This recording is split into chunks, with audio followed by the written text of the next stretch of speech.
Planning Commission. Thank you. Brainerd Planning Commission Workshop. Calling that to order.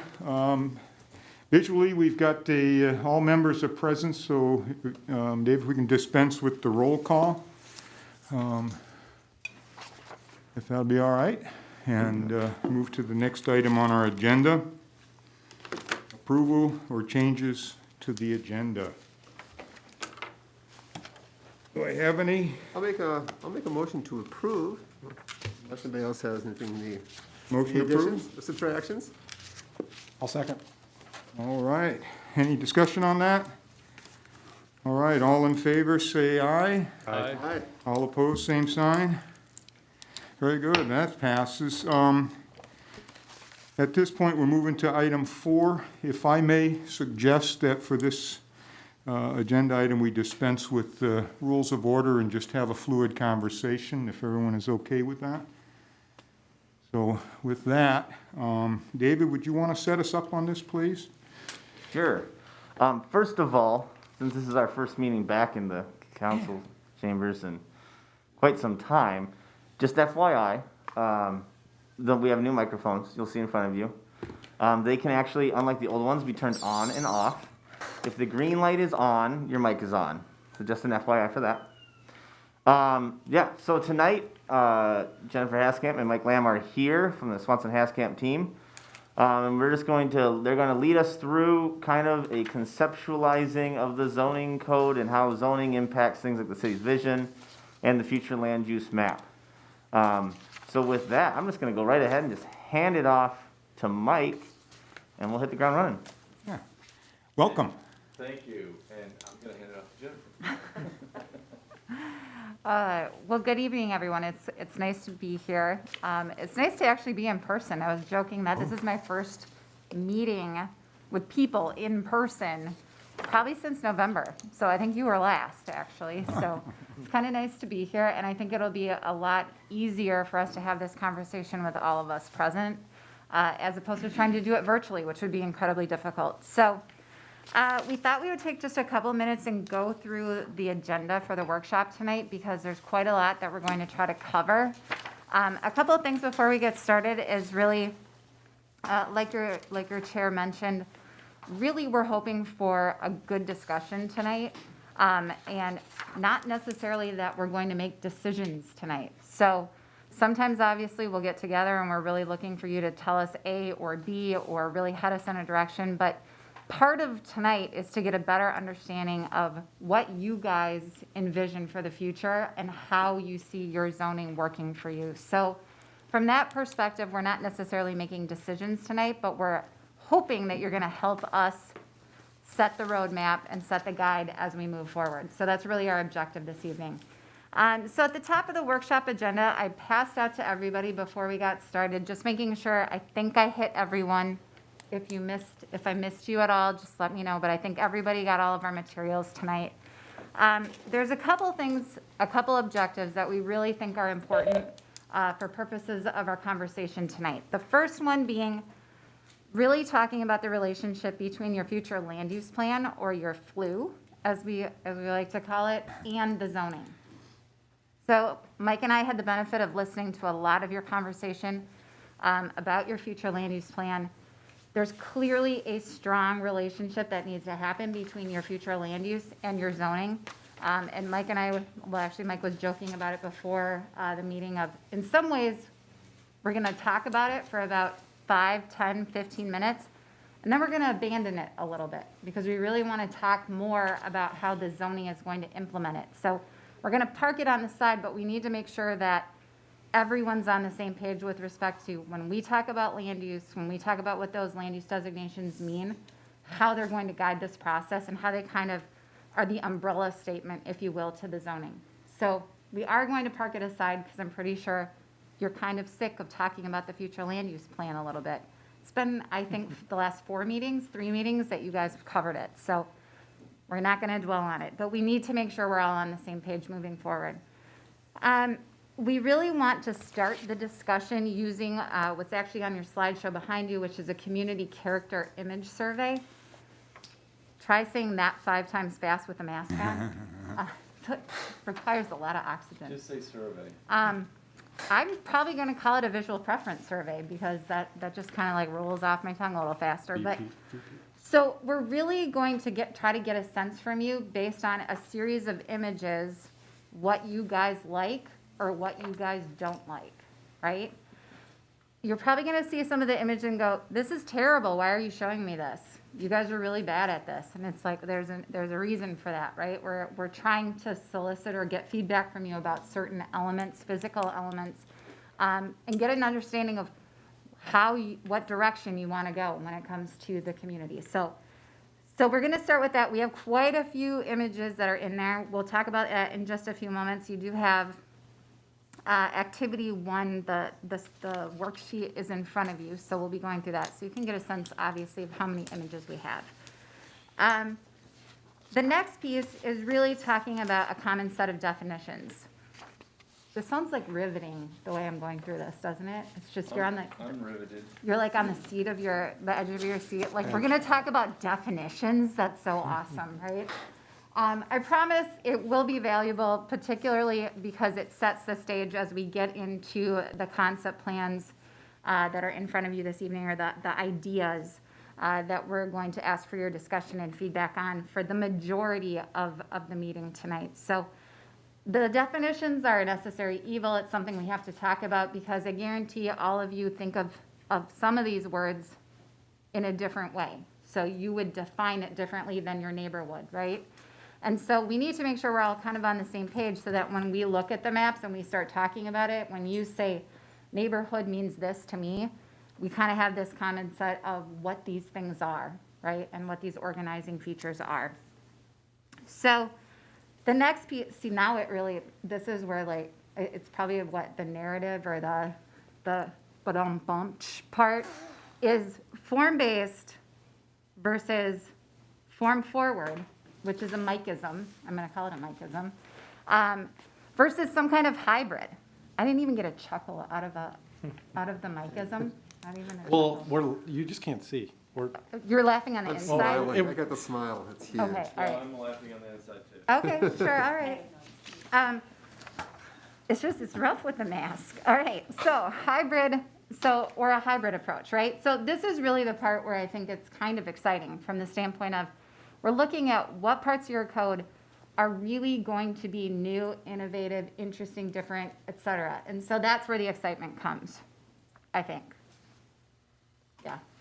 He shook his head. I saw a shake yes.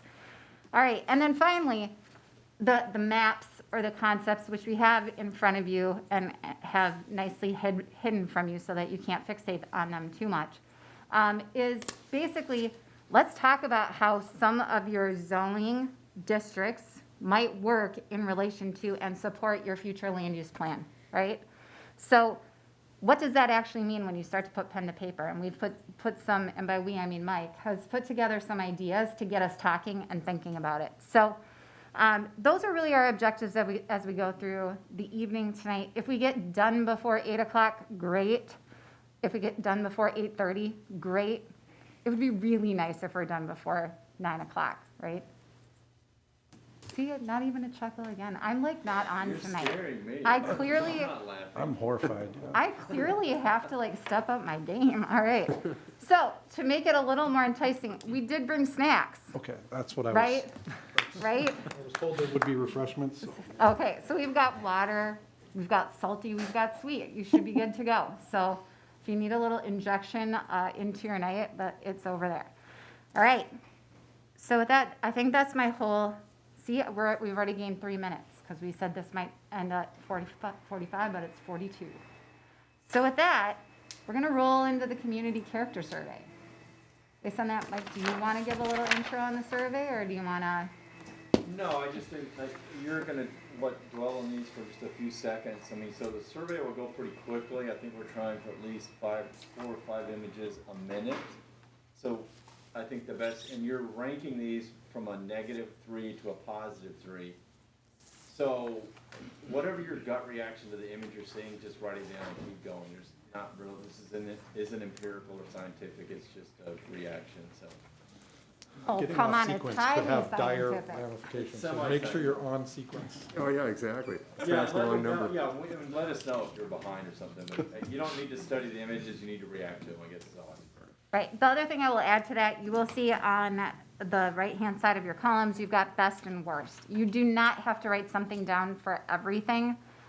We just add that there. If there is something in that image that you think to yourself, I just need to make sure everyone knows that's awesome, or that is just hideous and I can't stand it, and you need to write it down, it's for your own personal getting it out. Just write it down on best and worst, right? When we're done, what we are going to do is Jess over here, Jess is from my firm, she's at that. She is going to take your responses tonight, tabulate them, and we're hoping to be able to bring back a couple of, here's what you guys agreed on, and here's what here's what you thought was great, here's what you thought was horrible, as we go through the presentation tonight. So we are going to tabulate it, hopefully, as we sit here. So with that, That's the plan. it's the worst. Gross. Gross.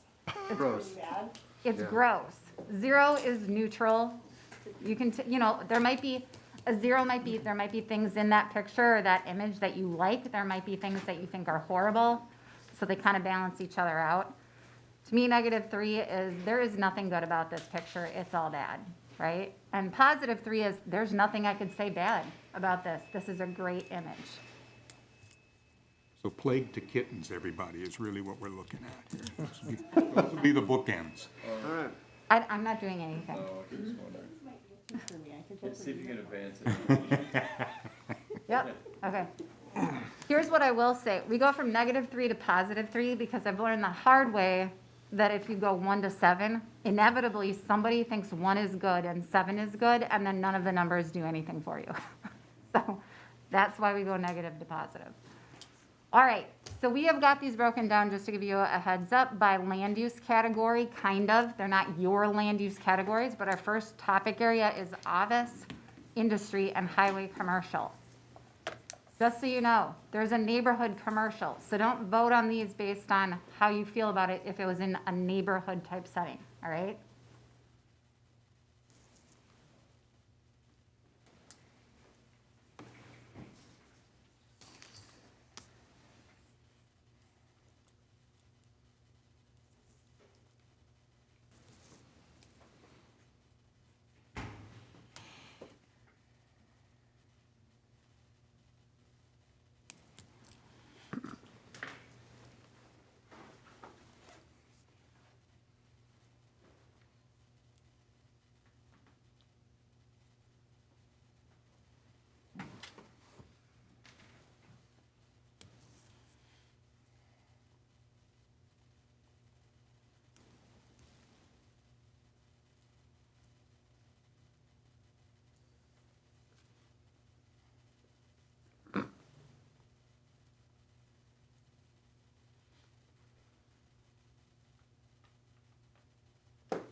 You got him so quiet. I know. We're thinking so hard. It is intense. Don't get it wrong. Have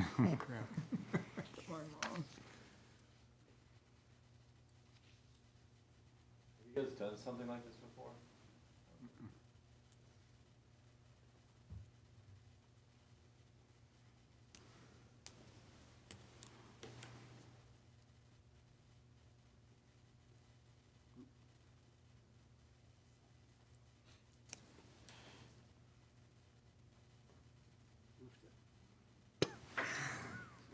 No, you can't do that.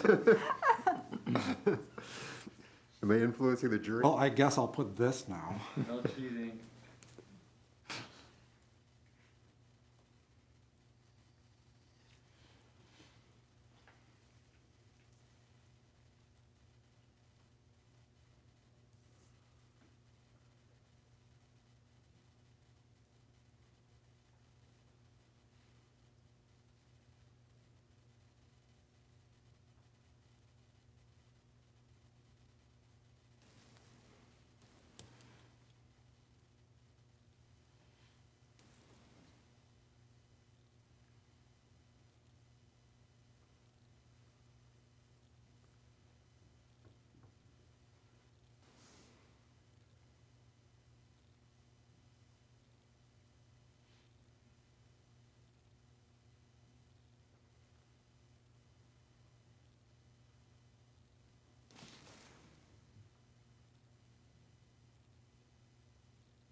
Huh?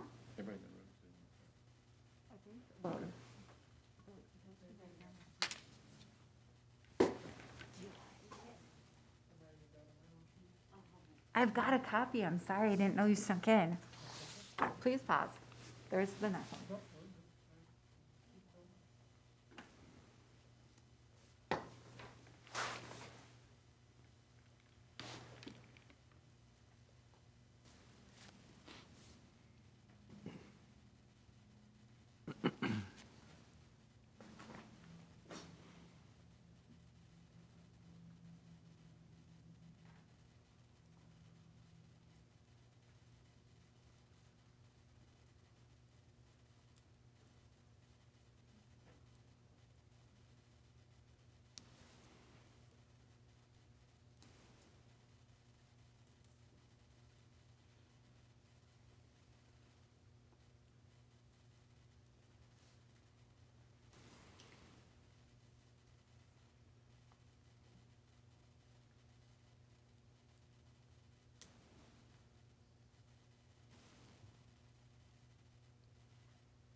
All right, that was the end of segment 1.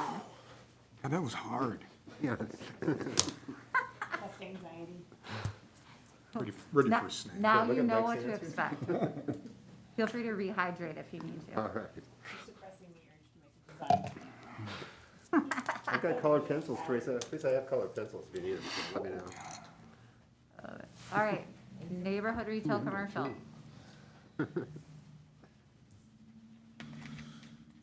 We're on number 18, if anyone doesn't have their glasses on. Oh, I missed one. I'm on 19. I hope you like 19. Yeah, I skipped. Oh, Sorry, what's our category again? Neighborhood retail and commercial. Back up, I guess.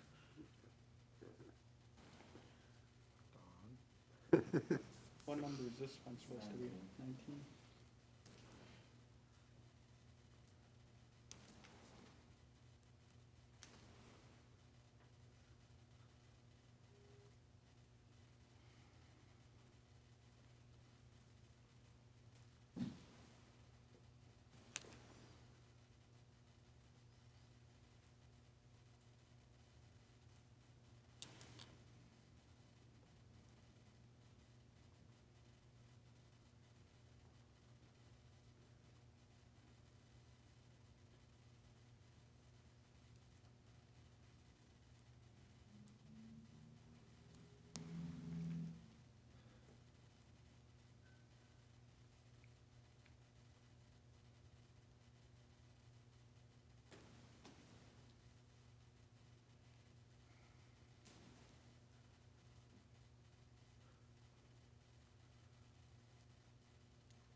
Oh, really?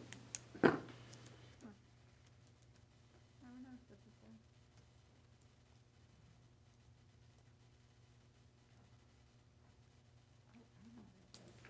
said that, okay. I know where this one is. Yeah, I meant your LHB special.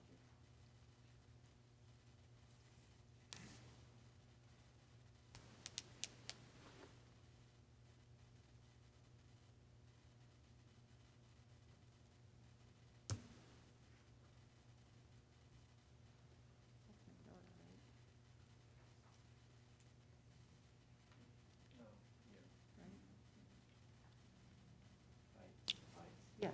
Yeah. We represent both.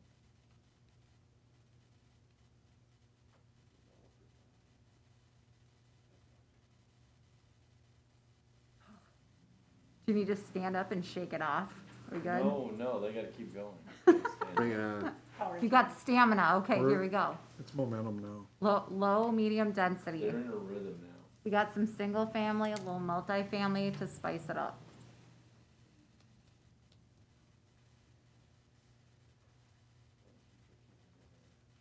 You're welcome. I'm here for you.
Frank Lloyd Wright would be. I'm sorry. Keep going.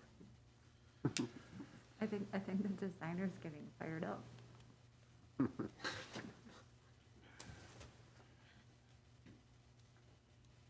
of the street was Falling Water.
Yep,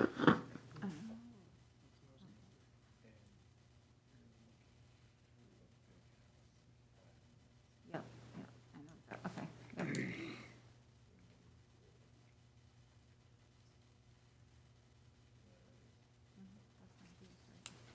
That's like a fill-in, right? No, do you fill in it? Yeah. So close.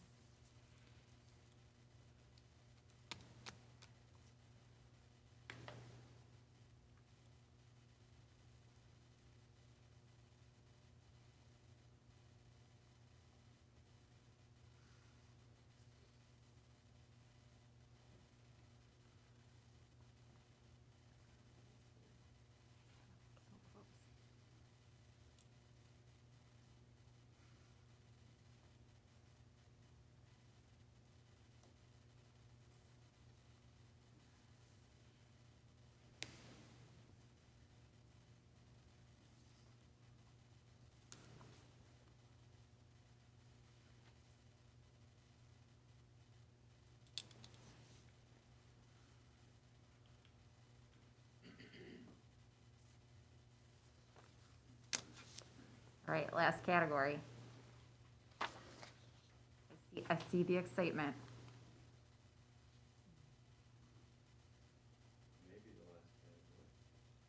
Oh, it really is.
We do that again?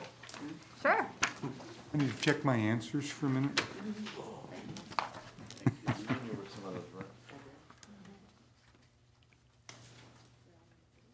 So let's start with Kevin. Just give me the category you picked your highest ranking. It would have been the first one. So, Yeah, and I didn't give any threes all the way through, so I left those as anchor points in case I saw something really fantastic or something terrible, so I didn't give any threes. Everything was kind of either Squished in the middle. Is that everybody's? mostly 0 or down, but yeah, for me personally, yeah. Category, Don. I don't know if there's any category. I judged a lot of it. I reacted upon where would I walk? Where would I ride my bike? Where could I go? Is there room for me? Is there not room for me? Okay. And and I, like Kevin, I don't think I could give maybe 1, 3, a lot of 2s and 1s. And I did some 3s and some 2s. I did a lot of that same walking down the sidewalk. Could I walk with my little girl next to me and feel like I had to pull her away when a car came? Because I see a lot of that on sidewalks, and just, there's a lot of times when I'll put her next to the building because there's no buffer. So one of my categories was when there was an adequate buffer, it was more of a neighborhood and it was more of a safe street. And there was one where the trees were real close together. I liked that one. You know, I thought a lot about community space, interactions, opportunities to interact. Those that popped out in some of the residential settings, whether single-family, multifamily, or high-density, where that element was looked like it was purposely designed in, I favored quite a bit. I didn't go to the 3s either. Oh, nothing got a 3 from you. You guys are a hard group. Well, Okay. you know, Wow. I would say, you know, that if you look at the first couple of categories, I was very relatively low based on the residential. You know, so I think maybe you need to think about that as well. You know, I mean, if you were to normalize my scores based on, okay, in the industrial, if I pull Mike's scores up and normalize them around 0, you could get a flavor for what I liked and didn't like, you know what I mean? Yeah, But and it'll be relative. yeah, but, you know, it's not to say that there weren't good things in those categories, but as I looked at it, I was warmer on the residential stuff. We have a couple of ringers in the group, so we're fixing your scores anyway. Perfect. Matt, what do you Grading think? on the curve, baby. Scoring wise, yeah, the top that I did was a 2, and then as low as I went was a -2, and mainly it was around -1, 0, or 1 was kind of like the majority of them, and I guess yeah, just kind of it was hard to give a 3 or a -3 just because I didn't want to hurt anybody's feelings, but More so, that would be good. No, I designed none of it, so no. So more residential for your favorites or more non-residential? I think residential, just because I'm kind of new to the area, so I've kind of gotten a feel for Brainerd, and I'm from the cities, and Okay. a lot of the residential that popped up, I could picture in the cities, but I was struggling to kind of get it up here, where we've got kind of more of a sense of place, and we value our historic neighborhoods and such. So there was a couple that resonated really well with up here, but there was a lot where I kind of struggled to place it on where it could be. Okay. My highest category was high-density residential. I tried to look at each image, each design with a couple different lenses. I tried to give credit to each one, so, you know, okay, there's a boulevard there, they'll bump it up. I like what they did with the light fixtures, the texture, so I was kind of looking at it through those lenses. Tough crowd, I agree. I gave a couple 3s, Okay. I'll admit it. Optimist. Yeah, I was, like I said, I was trying to give each one credit. So, only a handful though, less than a handful, I think 3. No -3s though. So mostly in the middle. I mean, nothing jumped out too much, I guess. Anybody give a -3? Anybody? No. Well, if I could go back now, No, knowing what the total group was, yes, Jess but has your sheet. Christopher, did you get caught up? I was saving it for, I thought something terrible was coming. Yeah. I did, yeah, I did You'll too. know which sheet is mine, because it has corrections for 17 down to 12, and missing 18, I missed that one. And then I wrote everything, all my notes in the worst column without thinking, so Okay, positive You'll be number, good, you'll be good. so. Had to be that kid in the For commercial stuff, I liked the big industrial building that was kind of tucked away from streets and traffic and kind of self-contained. For the commercial retail settings, I don't like the big seas of parking lots that welcome you. I like when you have like the Walgreens that's right up to the frontage and maybe have the parking tucked around back. I kind of feel more warmth with that than kind of see. The Target storefront, I really liked that, but then thinking about the sea of parking leading up to that is kind of not appealing. For the residential, I liked a lot of the multifamily. I don't really like the cookie cutter stuff, but when you had some different mixes of things, and I liked when you had sidewalks and trees kind of leading between the things, so there's the thought of some shared open space or some common space that people can enjoy. And I liked some of the drainage. One of the ponds had like a fountain in it, which kind of serves two purposes, is both aesthetic and probably some water retention. So I like the older houses with character. And for the downtowns, I like the first level retail with some units to live in on top and right up against the sidewalk. I think that is kind of nice for a downtown area. David, any quick comment on anything?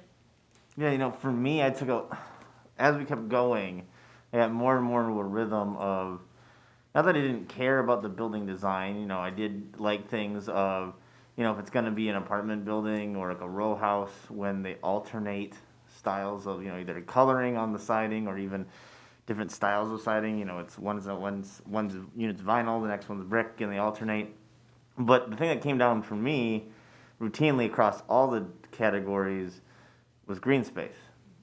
Like some of the industrial ones, there was one big industrial center that actually got, I think I gave it I might have given it a 1 or a 0, but the reason I did that was it had green space. It wasn't just a concrete. Yeah. While there were also some residential that I felt like I saw nothing green. Yeah. It was all concrete, and I gave them negatives. On the flip side, though, there were a few that I also gave negative because I almost said there was too much landscaping, or it wasn't I felt like it wasn't well maintained. It was just kind of everywhere. So landscaping and green space for me was big, but also how it was, the tactfulness of its being used. Jennifer, comments, thoughts? Sure, so I probably kind of align with Kevin and Matt and Christopher. Matt, I totally resonated with what you said. Some of the stuff really in the cities works, but Brainerd is different, and I didn't know that a lot of it worked. I don't think I gave any 3s. I did not give a 3. Yeah. I didn't give any negative 3s. And the cookie cutter houses are what jumped out at me too. That I just think that, in my opinion, is not a neighborhood feel to have cookie cutter houses. Also looked at walkability, sidewalks. A couple more thoughts back here? Yeah, I guess right off the bat, in each picture, what jumped out to me was whether, you know, trees were in the landscape or not. You know, just looking at this one, you see the facade of the building, and, you know, just having some trees there helps soften all of that, you know, all of that brick and all that building there. So that was kind of the first thing that stood out to me with each picture. And then, like David said, kind of that green space and walkability, you know, kind of pushed it higher towards the 3. I did get some 3s for some of those high-density residential there. We're gonna have a little workshop just for the people that voted the 3s a little bit later on, so. Last comments? No? Anything good? All right. Anybody have any questions about that, or want to know where any of these images are? And what we're gonna do is Jess is, don't look at Jess, she's tabulating as we speak, so we'll try to get some results Bless back her out of heart. here before we leave. I'm pretty much just gonna come back with everything's a 0. Yeah, Yeah. I'm just kidding. Well, right down the middle, baby. maybe pretty close. I think it might be, actually. The standard deviation will be 0.5, 0. Well, you know, I always find doing these types of exercises extremely interesting because everybody kind of has their own lens that they apply to it. And whether or not it's the architecture that stands out to you, and then it's like, well, the architecture design doesn't feel Brainerd, right? As opposed to some folks focus in on, is it walkable? Is there a sidewalk? Is there vegetation? And there's no right or wrong answer to it. But what it does help us do is start to understand what's important to you and what's a priority to you. It's not necessarily that anyone's gonna go out and build one of those houses here, for example, but it's, did you fixate on, are they close together? Are they attached? Is there green space? You know, you talked about, you know, the materials, like how much brick is there? What kind of fenestration is there? All those types of things. So it starts to tell us a little bit about what is important to you as a community, not necessarily that we're gonna prescribe an architectural style to you, because that's just not realistic, and it's not how developers work either. So with that said, I promised you that I would talk about the flu because it's fun. So we're gonna do that, but we're gonna do it as quickly as possible, and then it's really going to be all Mike's gig tonight. So I might chime in for a little bit, but this is really the part, if you will, that I think is really important for us to set the stage as we go into the conversation tonight. So I started it with, I thought this was about zoning. Why are we talking about the flu, right? So there's a really important reason, and that's because we all have to have the same understanding of what we think the future land use plan means. And we have to have the same understanding of what it means before we can talk about zoning. And so we've sat in on a few of your conversations about the flu.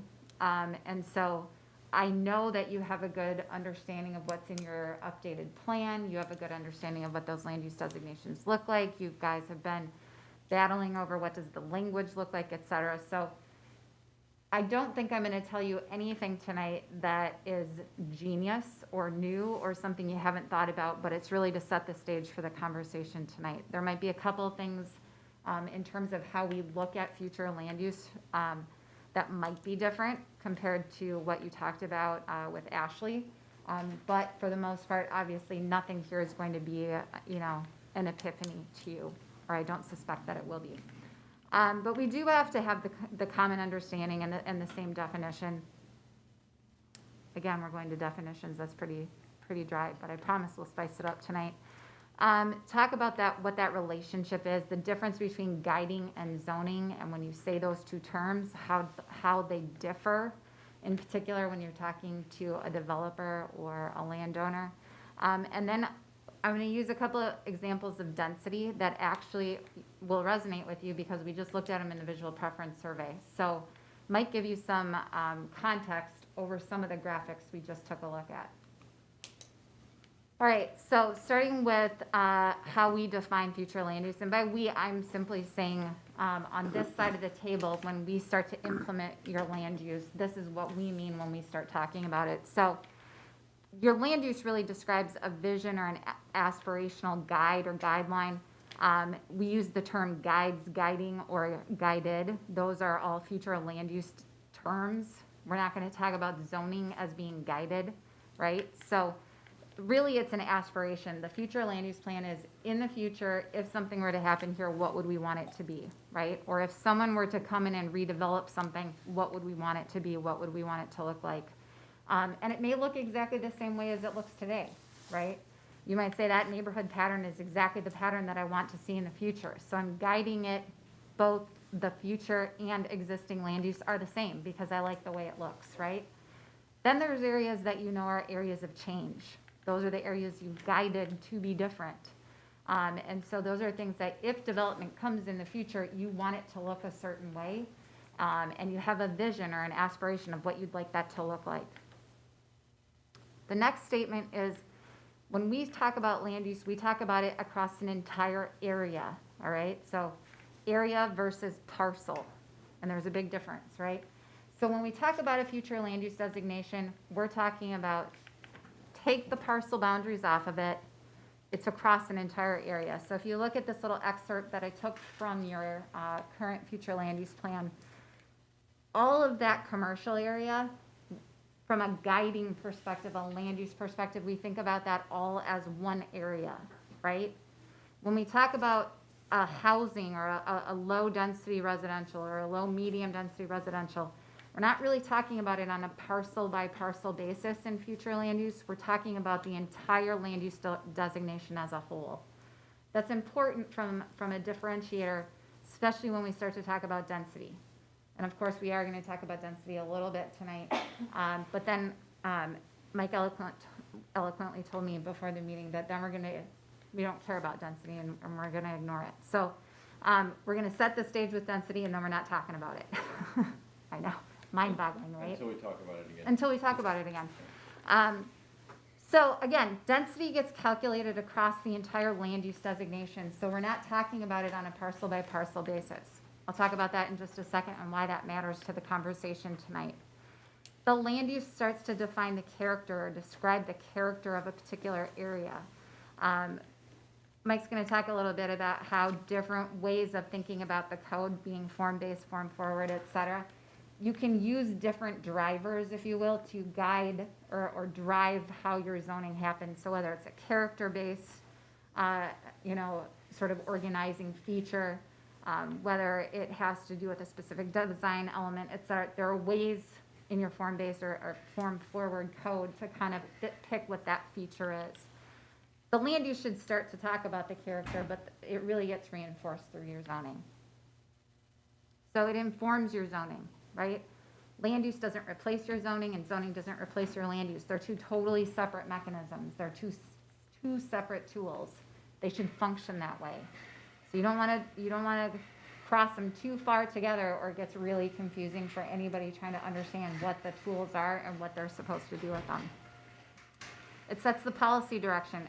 The land use should help you guys say yes and it should help you say no, right? If somebody comes in here and they want to do something that doesn't match your future land use plan, that should give you a big red pause. It's not saying that you can't do it. It should just make you have a very serious conversation about it because the future land use plan set your vision. And if someone comes in and goes, your vision's wrong, I have a different vision for you, you guys need to all have a conversation about that, right? So from that standpoint, it really should be communicating to the world what you'd like to see in a particular area. And it also becomes yours and the city council's way of saying yes or no to something. That's why I say it should be firm, but it should be revisited. Meaning, this is not a static future land use plan. If something comes in, I always joke, sometimes there's a brilliant idea out there that we just didn't think of when we put the colors on the map, right? If someone comes in and they have got a brilliant idea, you shouldn't say no just because your color is wrong. You should think about it, right? And then if you want to say no, say no. All right, finally, the future land use plan, I always say it's market-based, but the market changes, right? So I always say in the last comprehensive planning period that I worked on back in 2010, the plans down in the city were done in 2007, 2008. It was before the crash. So we wrote these pie-in-the-sky dreams of what was going to happen from a unit development perspective, and then the world tanked. So the comp plans all look like they were wrong. Like everyone was probably smoking some good stuff. That's probably the wrong way to say it, but that's really what it looked like. Well, it's because it was constructed, that document was created in a different market and in different environment, and so you have to be cognizant of that. Something could happen based on your current plan that in the market that changes the way you look at it. That's okay. So you just got to have that perspective in mind as you go through it. So these are all things, again, that I'm sure you've heard. I just want to remind everyone because your zoning is going to implement what you just came up with, right, in your future land use plan. So when we talk about the relationship between land use and zoning, again, I apologize if all of you know this already. I just want to make sure we're all on the same page. When we talk about land use, the land use designation is the 10,000-foot view. The zoning is the on-the-ground, boots on the ground, what happens on a specific parcel, right? The zoning districts themselves, you could have 3, 4, 5, whatever it is, zoning districts per one land use category. You don't need to have a one-to-one relationship. That oftentimes trips people up. Trips landowners up, it trips developers up. They think there needs to be a one-to-one relationship. There really doesn't need to be.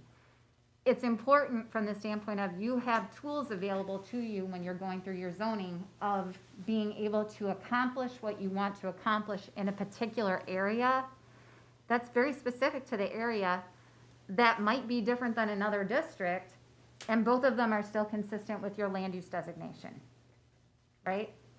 And so I know you guys struggle, you were having that conversation a little bit during your future land use where you're like, well, this side of the road might want to be this, and this side of the road might want to be that. Should we re-guide it? Should we change a new land use designation or whatever to, that's not necessary, right? Your land use designation can stay at that 10,000 foot. Your zoning can start to talk about those particular areas if you want it to, and if you need it to. All right, so if the land use guides an area and we're not thinking about it on a parcel basis, then zoning can be more flexible as long as it's consistent and compatible. For example, what I'm saying here, that is, density doesn't have to be your main driver because it doesn't always do a good job on what the product is or the market type is. So I'm going to show you a couple examples of what I'm talking about here. All right. So oftentimes your land use gets really driven by what's the density of a particular area, what's that land use designation density going to be, and then what oftentimes happens is then your zoning comes in and then you stick the density in the zoning designation too, right? Because it's just like a natural, well, if that's 10 units an acre, then our zoning minimum lot size have to say the same thing. The reality is it doesn't need to.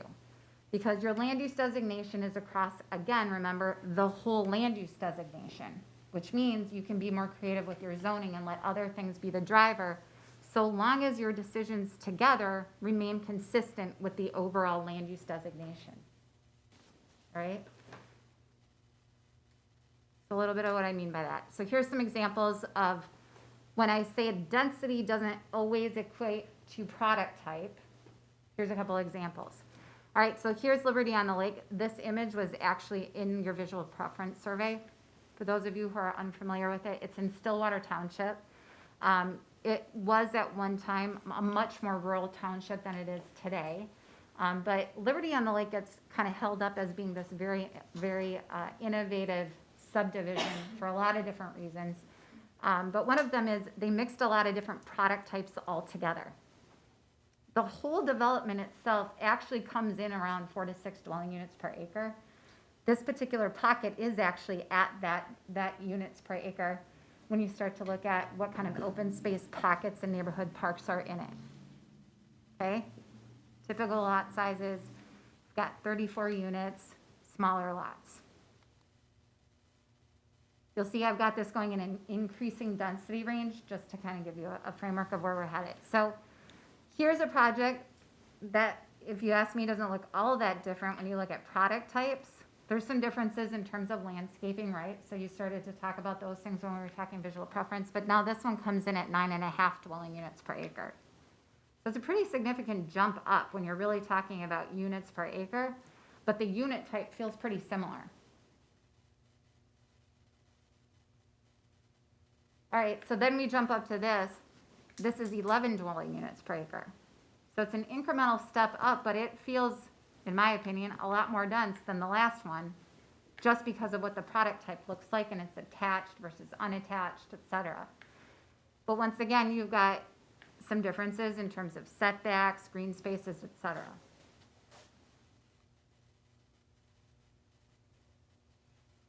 This one feels kind of similar, right? This is in that 11, 12 sort of range row home, but once again you'll see the density kind of comes down a little bit because you've got these little pockets of green space and open space that are on them.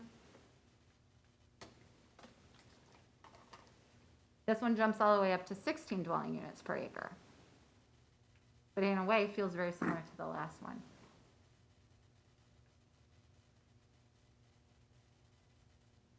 This one is 18 to 19 dwelling units per acre. So this is a little infill project. It's in Northeast Minneapolis, right? So when you talk about historic neighborhood pattern, for example, with like a single family little, front porch, et cetera, this is certainly something I could see popping into one of your neighborhoods here. Yes, it's new, but could it fit with your older homes? I think so. Maybe with some architectural tweaks, et cetera, but it could fit, right, from a scale perspective. Just think about that dwelling units per acre, and that's not typically someone associates with a detached single family type of product, right? Whereas this probably, these are kind of pods, right? They're a little bit more, they're dense. more units collectively in one larger structure. Couple 3-story units, couple 2-story, et cetera. But again, you can see that there's some green space surrounding them.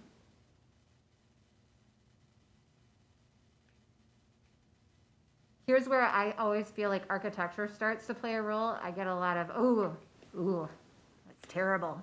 Yes, I know it's a flat roof. It's okay, right? But this feels squatter. It feels shorter. It maybe feels less visually impactful. This is all the way at 27 dwelling units per acre. They've got a front courtyard. There's a nice little patio green space for them. Now, architecturally, this probably doesn't fit here, right? This might not fit in your community. You might not be able to see where this fits. However, you could start to see how something with a nice little courtyard might fit. And this could fit into one of your existing neighborhoods and actually slot in quite nicely with your architectural, historically significant structures, et cetera. You could make something like this work from an infill perspective. This one jumps all the way to 41 dwelling units per acre. It's a mix. So this is the other piece, like when you're looking at your future land use designations where you start to talk about mixed, the mixed residential, the mixed, right? Mixed residential, and what's the other one? Just mixed. I'm using the word mixed because I can't remember what the other one is. Residential mix and mixed residential. What? Your mixed stuff where you got residential in there. So when you look at those land use designations, this is the type of thing that could happen. There's a more of a typical multifamily structure mixed with townhomes that are all part of the same development and the same pod. As a result of that, it jumps your density way up. But from a character perspective, what's on the streets, for example, are those townhomes that are facing the main pedestrian way.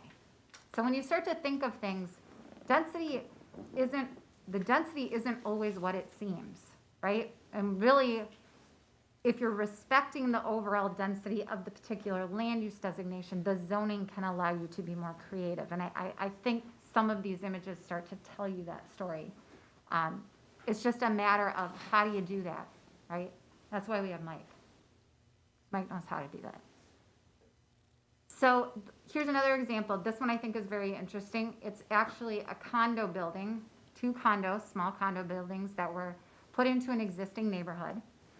They are single flats, like they are all on one story. There's one elevator shaft through both buildings, and they're very large footprint condos. Obviously, they're owner occupied in this case, but they fit actually into an existing St. Paul neighborhood. And because they're on an existing site, was kind of a little infill. You're all the way up at 45 dwelling units per acre, even though there were only 18 units in the buildings. Okay, then finally, a more sort of, if you will, suburban or new type of project. This multifamily, it shows though how, again, you can blend townhome types of product, which might have a lower density, but once you bring in the apartments into it and put the two of them together, your density goes way up. All right, so I'm not doing this because it's an education course on density. It's really just to get you thinking about when we start looking at concepts, when we start thinking about these land use designations, to not get so fixated on density. Because really what we're talking about is things like character, and it's things like what's important to you, whether it's pedestrian ways and connections and sidewalks, and those types of things are what are going to create the environment that you're looking for, as opposed to letting density be your key driver on a per parcel basis. So that's really the only point, if you will, of this conversation, and to say that it's not the only zoning driver. So if it's not the only driver, then what are the other drivers? And those are some of the things we're going to talk about tonight. So we're going to talk about things like neighborhoods and commercial nodes and walkability and gateways and those types of things. So from that perspective, we're going to park density on the side a little bit, but we just want to make sure that everybody has the same understanding. When we say the land use, really that's kind of where that density is parked for right now. The zoning, we're going to talk about those other elements and those other pieces. Right, so before Well, I just have some resources in here, we don't need to go to that. So, before we jump into Mike, does anybody have any questions about that part of it? Was anything new about that, or did I just put everyone to sleep? All right. Fair enough. Thank you. You can be exciting now, go ahead. Okay, I had to take a pointer, so, all right, so, a couple of things, I'll try not to go too long with this, because we want to get into the concepts too. So I want to talk a little bit about, your RFP. I want to quote some things out of that. But here's what I want to do. I want to talk a little bit about what you were looking for in your RFP. How do we address that? Form-based code is certainly a phrase that has been talked about a lot. And your RFP said an update that specifically speaks to the unique character of the city's neighborhoods and commercial corridors with emphasis on infill, mixed-use development, and redevelopment while shifting the focus from primarily the use of development to the physical character of development. So that's, so how do we do that? How do we take this land use guidance and then use that as the foundation or the basis for thinking about the city and how it grows, develops, evolves, changes on the physical side, as Jennifer said, parcel by parcel.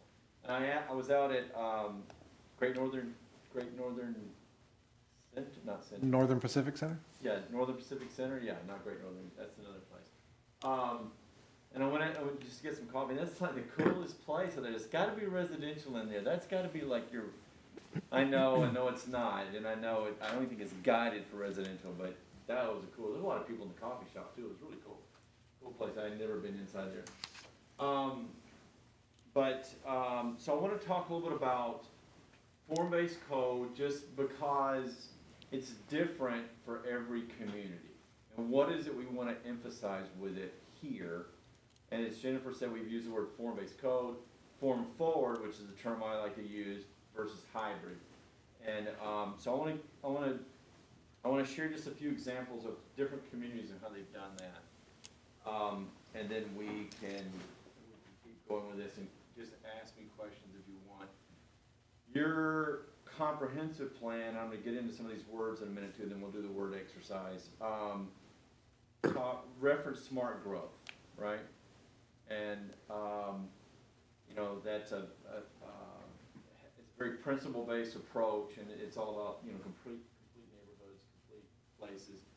Form-based codes are really focused on these kinds of things: public realm versus residual open space, streets as multimodal places, not just moving cars, form versus use, that was in your RFP, mixed use versus single use, connected versus separated, regs versus guidelines, predictable versus negotiated. Typically a PAU is a negotiated process, and place versus space. Now, that's kind of what these codes are all about. And some of that may sound familiar to you, some of it sounds good, some of it, whatever.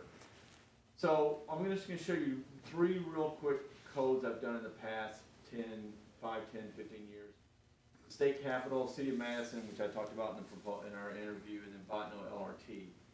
So the State Capitol obviously is a very unique place, and we updated their zoning rules, probably over 10 years ago.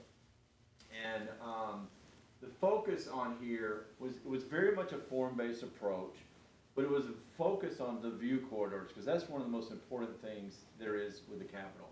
It's maintaining those views, preserving the buildings that drop into the flanking view corridors as you look up and down the different boulevards, University Avenue. If you don't know this, the State Capitol is a unique 120-acre district, very unique in the whole United States. It is all under the purview of the state of Minnesota. There's no St. Paul zoning ordinance here at all. So this is a zoning code that is written just for this 120 acres. primarily, and you can see at the top here, does this laser thing work? I'm not gonna try it. Wait a second. Yeah. I don't think it'll probably won't show up on the screen, but anyway, at the top of the image, the northern part, you can see there's residential neighborhoods in it. Those are regulated by the state of Minnesota. Paul, what's Paul's last name? What is Paul and Peter? They run the zoning office. But you can see here we would focus strictly, really very much on the corridors themselves. And then we had a frontage map that said, here's how you can build and where you can build and how you do that. Within this 120 acres, there's also 3 station areas for the LRT. There's 3 stations within the LRT corridor as well. So that's one example. In Madison, it was a little bit different, but again, that's why I talked about it when I was here, because in the interview, because it's very similar to what you kind of are approaching, because very historic, established neighborhoods on the Isthmus, been there for a long, long time. Their existing code, when we started working on it, if there was a whole fire on the Isthmus, you couldn't rebuild the way it had organically grown up. So the focus there was 2 things. One, the downtown area is basically comprised of over 500 separate PUDs. So just think about that for a minute. It's like spot zoning and gerrymandering at its worst. Okay, so they wanted to kind of rein in kind of the whole PUD process. And secondly, we looked at just defining character areas, whether it's a very suburban, residential, detached, 2 units to the acre, to very urban, historic neighborhoods like you have here as well. And we ended up coming up with about 24 different character areas. And to some extent, those translated into zoning districts. So I don't know if we added more districts or not, but we were very careful about how we think about what the underlying physical character was and how we wrote the code to respond to that, okay? That was how we did it there. This is an example of Williamson Street. Willie Street, as it's affectionately known. It's very much your sort of commercial residential land use mix. It's got houses that are restaurants, houses that are shops, houses that are houses, all kinds of different buildings, but had it, again, if there was a major fire on Willie Street, you couldn't have rebuilt it like you're looking at there, okay? So that's one example. The third example is the Botno LRT corridor, which it may not seem like it has any applicability here to you, and it may not, but what we looked at there was looking at why do we want to do this? Why do we want to do a form-based code? Well, and I think a lot of you mentioned walkability as you were going through the survey a few minutes ago. And how do you code for walkability? And how do you reinforce that comfortable, safe, inviting pedestrian environment, walkable environment? And part of that is, it's sort of the root of it, there's sort of 3 main things. There's sort of maximum setbacks or front setbacks. There's parking, where you make parking behave, and then being able to code compatible uses. Office, retail, residential, those are all very compatible uses. And we'll take a look at that, we'll do a deeper dive of that on over on James Street. But it's been a long time since we had to put zoning controls into place for a condition like that, right? I mean, that was the whole reason for Euclidean zoning in the first place. Separate those noxious uses from where we live.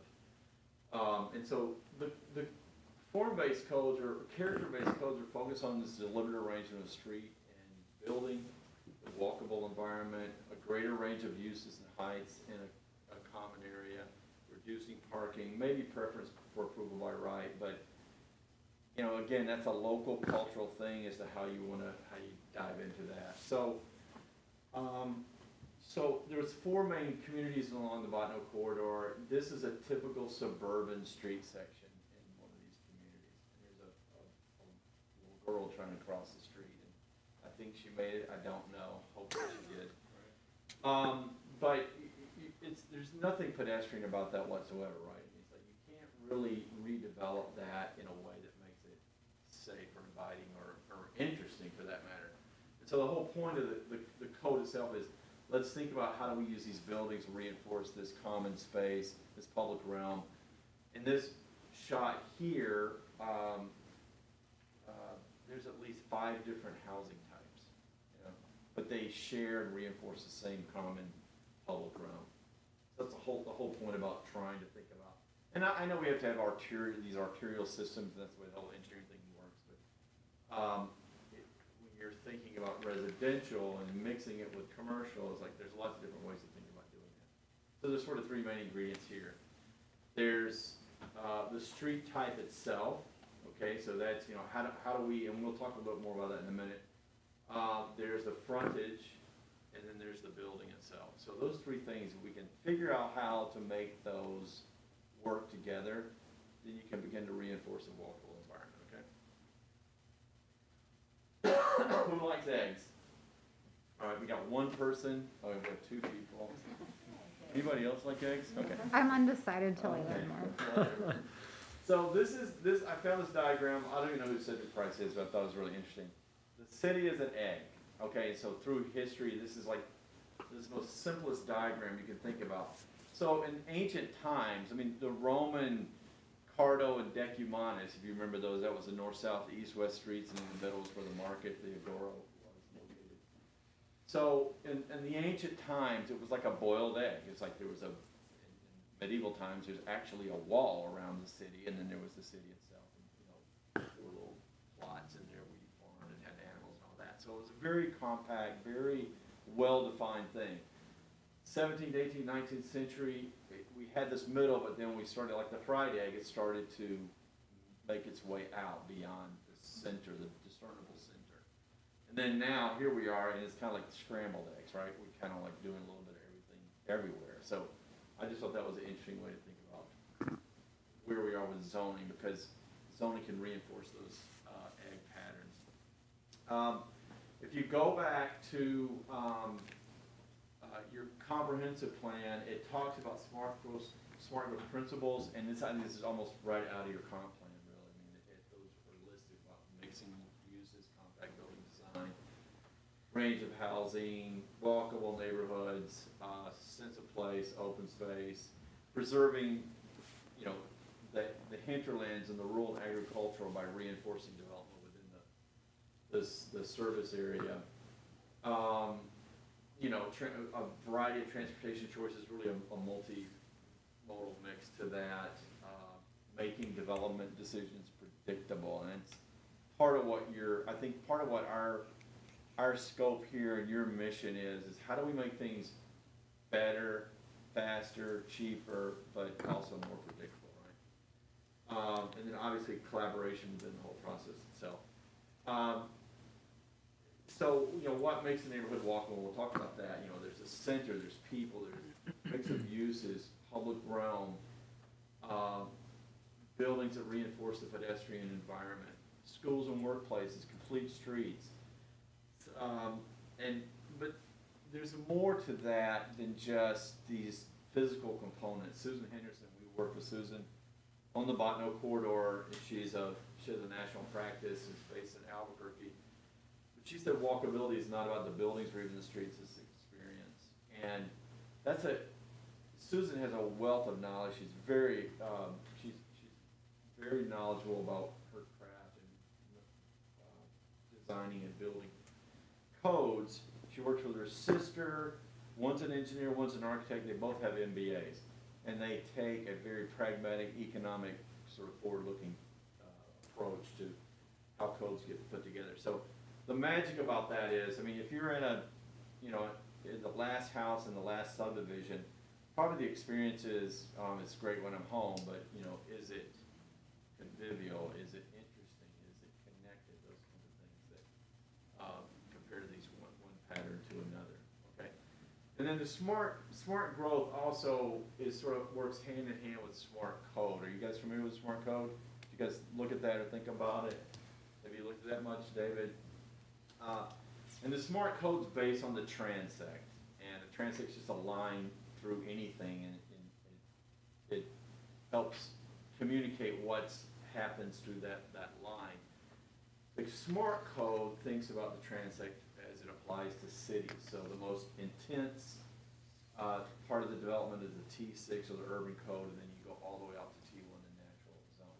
And then everything kind of has its place with scale, character, connectedness, size of streets, size of sidewalks. You know, you can start to think of the transect with fences and lighting and whatever it is. It's somewhat, it's very detailed, it's very comprehensive. In some communities, there's a template, you can take it and then calibrate it to your community. It's probably a little more than what we need to do here, but I just wanted to throw that idea out of the transect because in some cases, it's very applicable here. In other cases, it might be a little bit of a force fit. So Jennifer talked about words, and then the next thing we want to do is just this little word exercise, and we'll get into the concepts. We're 6:52, I've got 8 minutes, that's awesome. So a couple things that just jumped out of me from your goals and objectives, things like make downtown more of a destination. And isn't it a destination today? Would you guys say that? Sure it is. Yeah, but your goals and objectives say make it more of a destination. Friendly, safe, welcoming neighborhoods, encourage mixed-use development in and around downtown.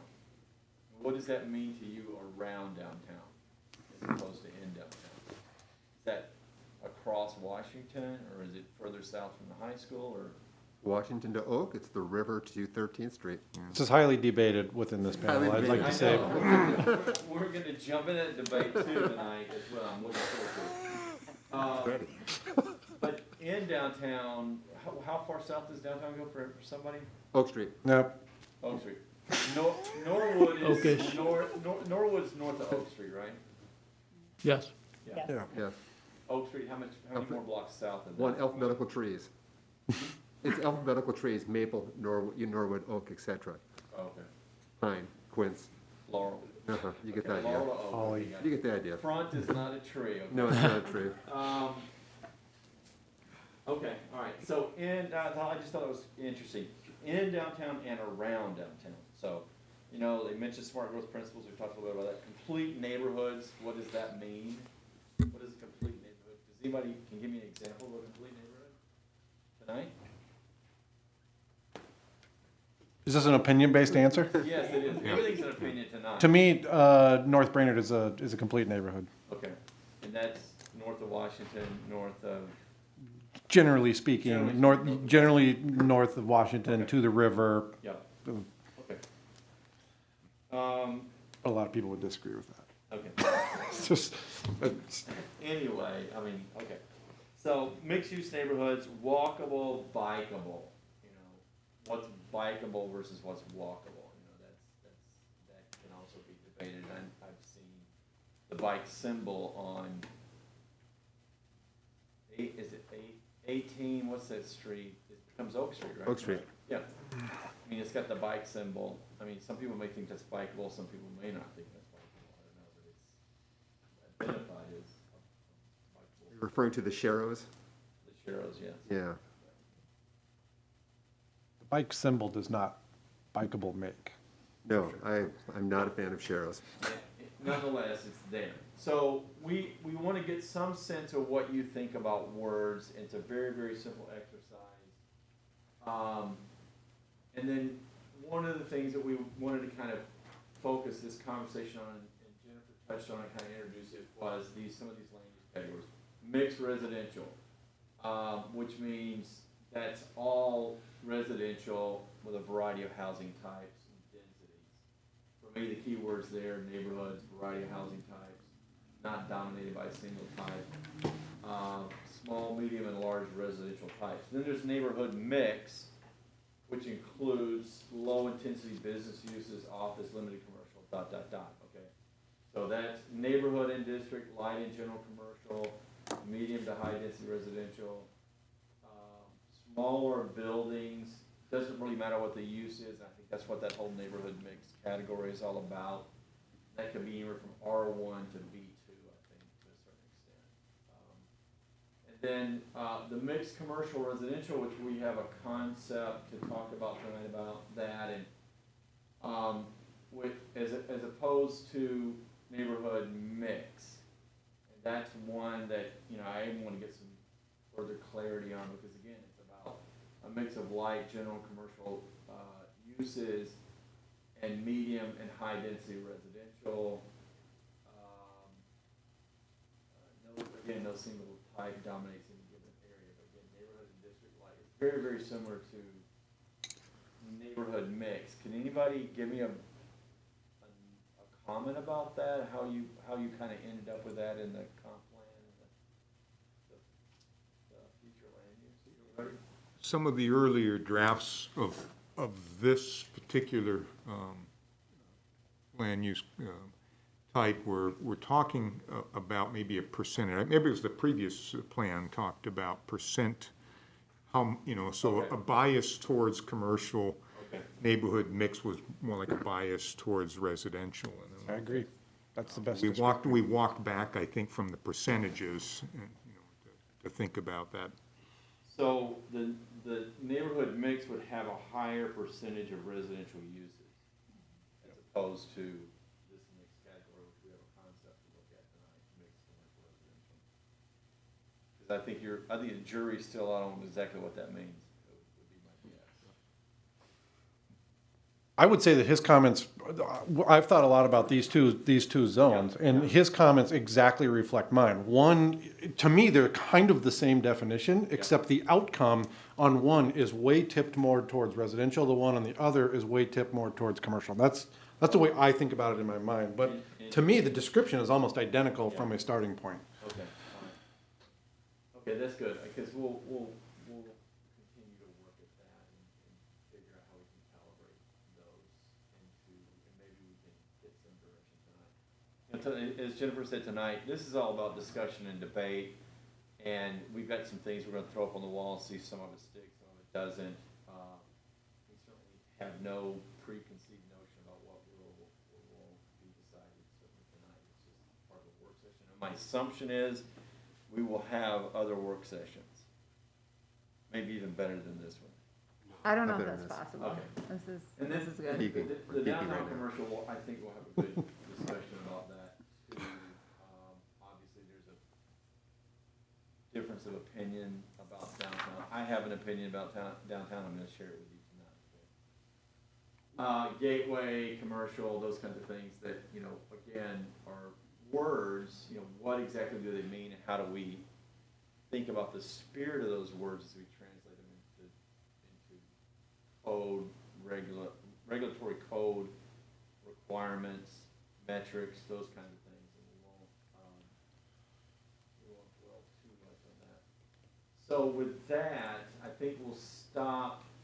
Do we want to do the little word exercise and then people can take a break? Yes. Because we're at 6:59. So here's what we're gonna do. Do they have the sheet? You guys They got the do. word sheet? Okay. Kevin cheated. Here's what we want to do, if you haven't done it already, is just give us 2 or 3 ideas of what this word means to you. And it could be emotional, physical, social, economic, it doesn't really matter. And everybody, you have a copy? Do we have extra copy Yeah, of course. for everybody to fill out? How's it going back there, Jeff? So they have to be Brainerd-centric or just respond to it? Say again? Does it have to be Brainerd-centric or just respond to it? Well, you are Brainerd centric. And so I Sorry. think what we're looking for is. Some of us more than others. Words and ideas from you that will help us think about how we Okay. think about your code and some of the requirements of it. Again, it's not empirical or scientific, but it will be another way to give us some information. And then when you're done, just go ahead and hand those in, and we'll take a very quick 10-minute break at the most. And we'll definitely start back here at 7:10. I will start at 7:10, whether you're here or not. Kevin's done, so I get to take his. Yes, ma'am.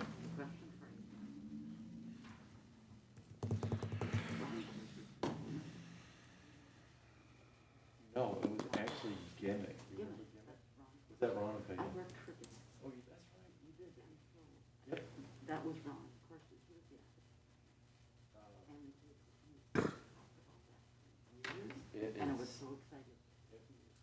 Yeah, and, Kim Brethheim worked on that too, from LHB. He's really good. So, and that was that's a great little project. Oh, I'm not taking that.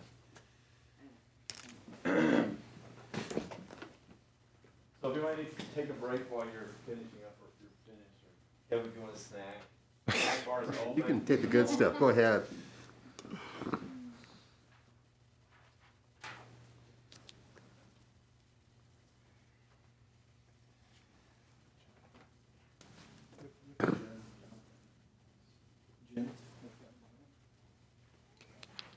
Jim? Oh, yeah, sorry. I have dragon fruit. Oh, yeah, sure. Dragon fruit. I'm sure that's what's in there, Jennifer.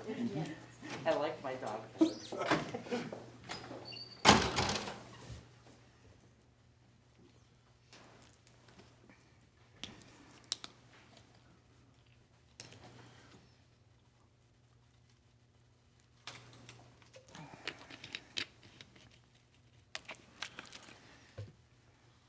Chris? I'm doing all right. Yes, I would. That's gonna be the one I go after too.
Turning our papers in.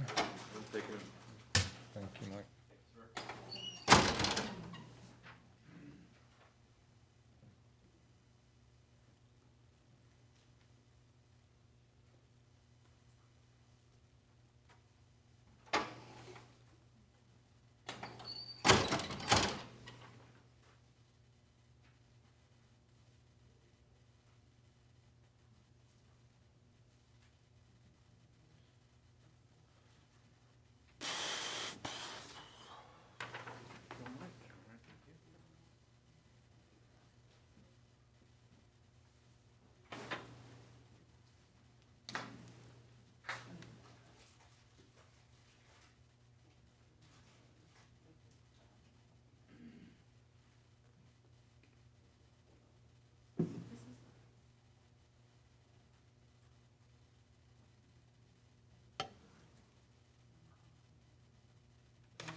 Matt, are you still working on it? Nope, You're done. I'm good.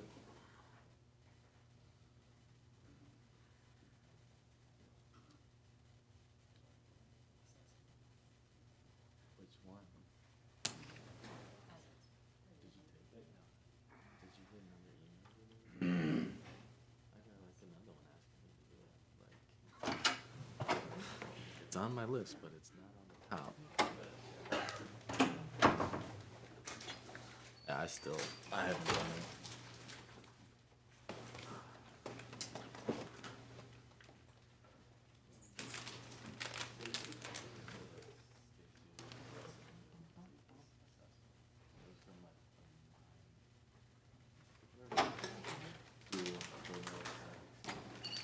I got your thing.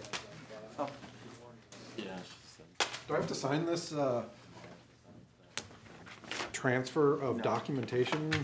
Oh, dang it. I was like, oh, that's kinda cool. It's like, I don't know, it's like 007 stuff. Going in a pneumatic tube or something. Yeah, there's like a manifesto on here. If you had this document, you're supposed to fill this out, that you had possession of this document. Yeah.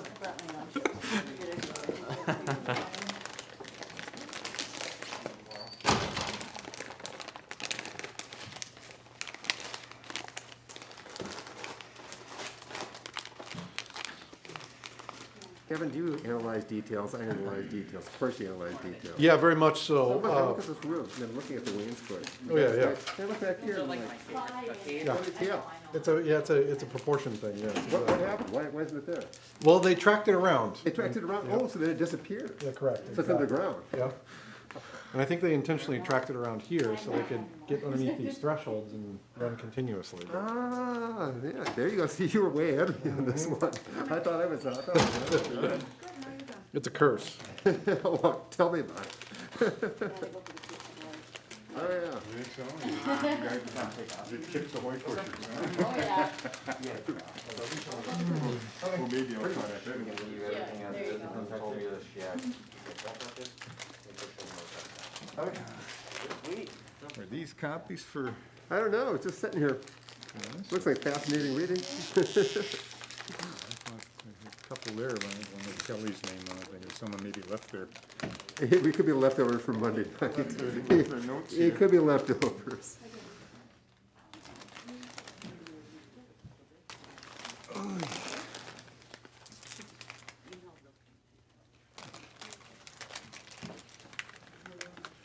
Yeah, Jennifer, it was one of those, okay, don't update now. What time would you like to update your computer? I was like, is 6 o'clock? Perfect, fine, boom. Push the button.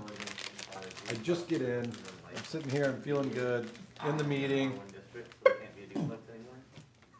And it's an hour and a half minimum for my computer to. Well, I looked on the web, I'm like, okay, that's 70. No, you Right? sent So it. then I was like, You sent it. okay, I should Yep. really Hi, put it on Joe. here. Yep. I bet See, you, my phone, I got my new car, man. Yeah, My steps per day are just lost fast. Last year was awesome. Last Correct. year I averaged, so, 1,700 steps a day. It's not gonna happen this year. yeah. Not gonna happen. I did, I'm like, what you do? Yeah. Conditions are so much better than they were a year ago. Remember how icy it was a year ago? Laurel Street Bridge was like a nightmare. It was like holding onto the rail the entire way across. So, it's actually been a pretty decent, on the weekends I've been doing some walking, hiking. Get those, yeah, Steph, you're getting a new job, things Steph, like good? that. Yeah. Those way, I just got some from my wife, so she'll be doing some walking here in the winter. It's like, That came with a huge pay increase, right? I'm a big fan of just sneakers on ice too. I swear, I feel that it's better. Oh, than- perfect. I feel that. I know if I'm going up or down and I'm sliding, I have a better sense of where Well. I'm at. I don't know. If you knew the old. things are gonna get ugly, I think, Yeah. at this point. They'll, Milton is where I mean, Yeah, we're heading there. So you guys ready? Get back on it? No. Ready? keep us moving. Okay, I will. All right, so I know some people have to leave too, so we'll muddle through it best we can. So the next three things we wanna do are look at concepts that we did for a site, or a block area, kind of a block area, a few blocks area, and then a neighborhood, which is more of a green space. In a way for us to have a discussion about, does that make sense? Does, is that possible or probable or market realistic? The concepts are purely aspirational, I'll give you that tonight. They're strictly an idea that we are throwing out there for discussion's sake as a way to help think about, well, how would the code actually deliver something like this? And the site is in downtown. It's the Thrifty White site that David gave us. And then we'll look at the mixed commercial residential area off of Washington and James and 4th Street Northwest. Is that right? 4th Street Northwest. Place. Why is there so much traffic on 4th Street Northwest? Where are all those people going? Up the north side, the north connector basically on the west side of the Mississippi. Okay. People coming to 71. Oh, it is? Okay, all right. So there's some cut through traffic, but there's some residential there too, right? Up that way. Okay, it just seems kind of busier than I thought. And there was you guys put in a new sidewalk down there at, not James, what's that next? Jackson. Didn't you put a new sidewalk that went all the way along the south side of Jackson probably to the mall? It runs right up there until you hit Baxter, and as soon as you hit Baxter, it stops. Stop. It was buried in snow today. Can't Yeah. even see it. It's been neglected for, Has it? yes, I'll leave it at that. I knew it was there because I know you've done other, like B, you did some pedestrian improvements over there too. And those were all pretty well taken care of. So I want to talk about these three concepts again. They don't really mean anything other than what we talk about tonight. They're certainly not something that we're proposing. We're just using it as a way to talk about the code. This was an early sketch I did of just thinking about some of the core areas. Like downtown, I divided downtown into downtown and downtown core. The core being the darker brown traditional neighborhoods, and then what I would call established neighborhoods.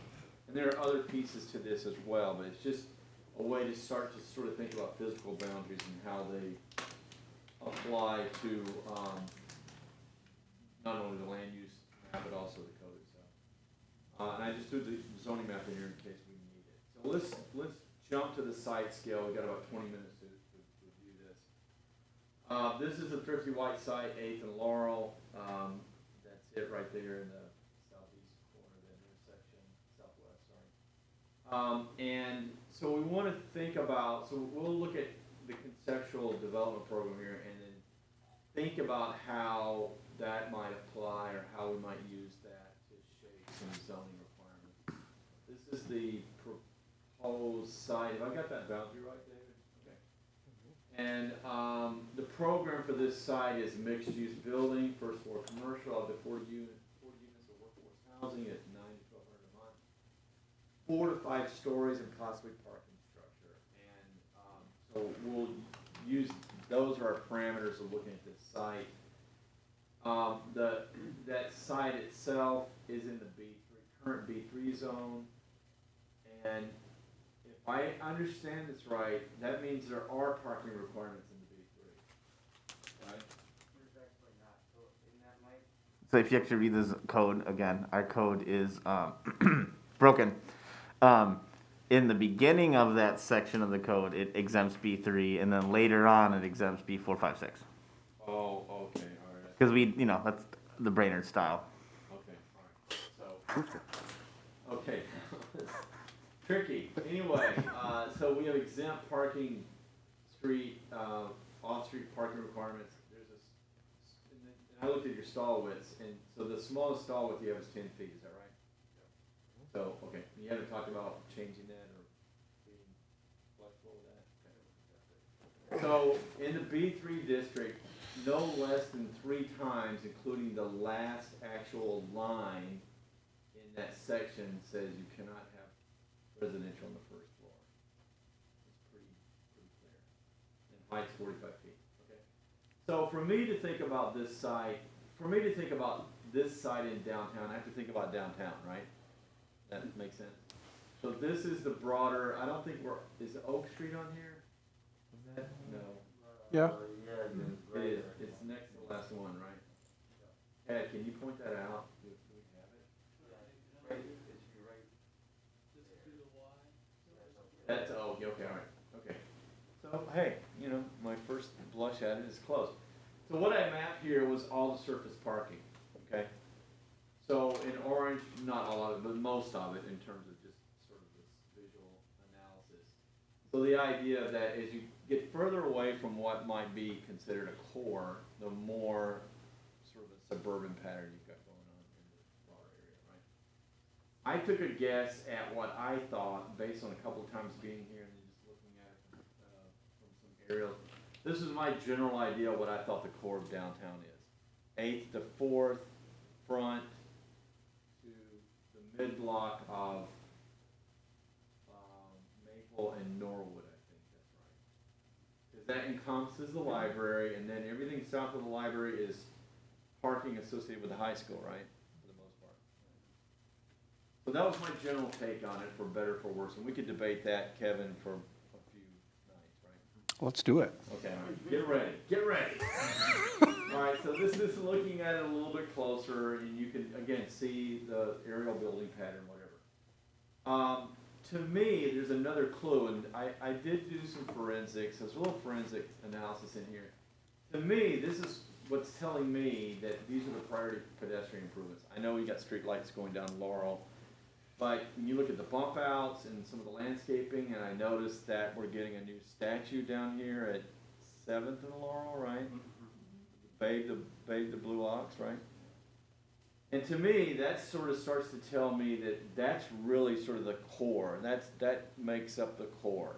That tells me that's where you put public improvements and made that special. The other forensics to that is on Laurel, there's a billboard, and it has a map, and it says, "Here's the 4-block core of downtown." I found that today. You guys were telling me about that. So the other thing that I did was look at frontage, okay? So that's a term we'll continue to use and think about as we talk about the code. And frontage for me I was very generous in thinking about, that's a storefront, shop front, building entrance, and the upper right hand view that typically on a Main Street shop front, that's going to be 60-70% transparency to the street wall, right? And then, but I also said, hey, well, I'm going to give here and beyond its windows and doors, that's going to be frontage too, because that's where you go in and out the front. Okay, so you can see there's little chopped up pieces of it. The frontage shown here in bright red, my definition of downtown core in blue. So that's what it looks like when you think about frontage. That is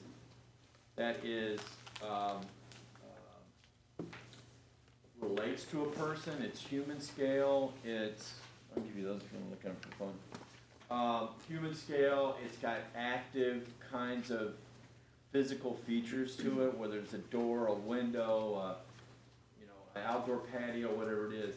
So you can see Laurel scores pretty high there, right?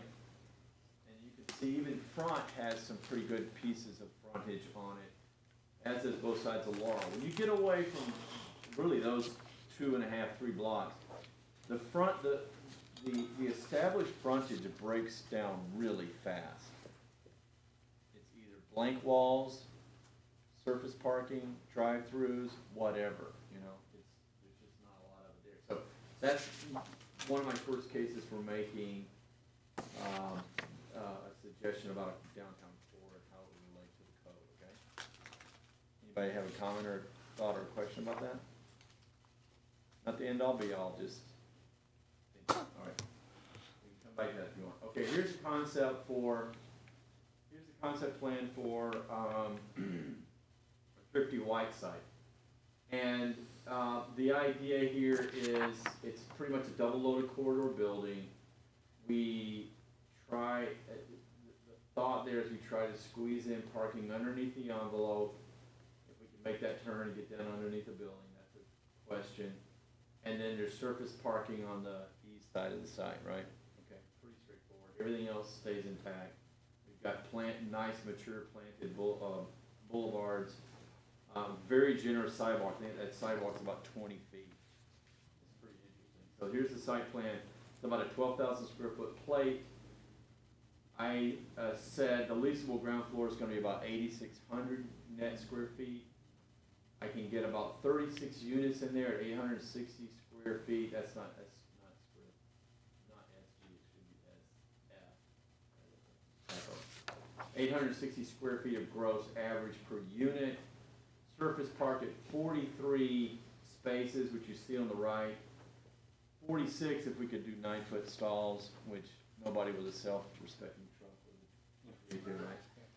And I'm working with this township, and their truck, we went out and measured everybody's truck one night after the meeting. It was like, the trucks are 19, 20, 21 feet long. It was like crazy.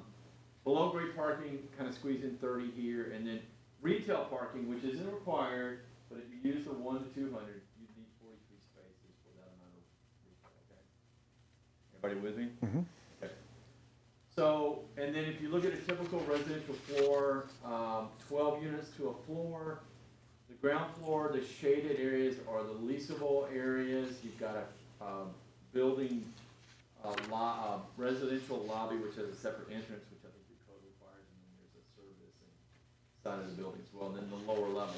Again, I don't know if we can make that turn and drop cars into that small elevation change, but that's just the way I drew it up. So that's the idea, is you would have that arrangement. You get 36 units in 4 floors, okay? Ground floor, and then 3 floors of 12 units each, 36. At 860 gross square feet, you could have some 2 bedrooms, some 1 bedrooms or studios. You can kind of mix it up, right? And then what I'm showing on the right-hand side is just the 8th elevation, which says, and again, it's not necessarily a design, but it's the idea of we can make an emphasis on the 3-story volume, have the 4-story sort of sit on top of that. If we need to add a 5th story, which you would if you wanted to add 40 units, go beyond 36, then think about how you could step that mass back from Laurel, and you get, maybe you get 8 units on the top floor or something like that. So that's kind of the thinking about that. The only other thing I'll mention to this is, I set the building, if you look at the elevation, I set the building 6 feet back from the property line on the south side property line. Here is a way for flexibility. If you had an outdoor cafe or an outdoor sitting area, you could put the building here from 0 to 6 feet, or 0 to 8 feet, whatever that would be. Okay. So the question here is, so that's how we would look at the code in terms of beginning to define how this building gets delivered. The issue, it may be with the parking, because we talked about, I don't know what parking net we want to drive here, or what parking ratio we want to drive here, or if there would be that much square footage on the ground floor. It doesn't matter, I guess. But the idea the building comes up to both corners, we got some flexibility on the south side, and the question for me is this in the downtown core or is it not?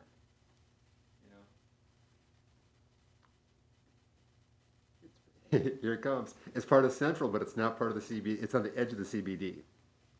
CBD. But the Central Business District. But what this would do is bring the Central Business District into its site, wouldn't it? Well, okay, let's just say, for instance, that the developer couldn't make the 36 units work and needed to put 4 units on the ground floor. If this is not in the CBD, can we do that? Can this be an all-residential building? At 8th and on the east side of 8th Street? Great question. Would it matter? In my opinion, 100% it could be. Okay. I can wrap my head around residential right in downtown districts, right to the ground floor. Okay. That's me personally. If the form is right. You know, and maybe the form is close here, right? Mm-hmm. Okay. But what if you have a landlord? What's, you know, so Well, there's a couple of things you can look at from a form-based That's standpoint. exactly, This is, if this is, say it's residential on all 4 floors, but the ground floor has got that shop frontage to it, you know, so it looks like, it feels like it's part of downtown, even though it's a residential use, right? So the notion, so if this building were On the west side of 8th Street, absolutely no way, right? No ground floor residential. And that's what happened around the corner, right? The guy that has the bar with the split levels, he wanted to put residential in there in the lower level, right? Almost the basement, right? So the idea is we're thinking about what is the core of downtown and then what is downtown. And part of the suggestion here is that downtown can accommodate more residential on the ground floor than say the core. That's kind of where I'm going with that.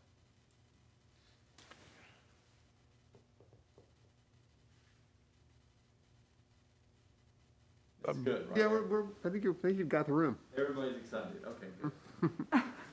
But so the flexibility of the code here would be written where it's flexible, where you could put residential on the ground floor or commercial, either way. Now, the limitation's probably gonna be, where do we stow all the parking, right?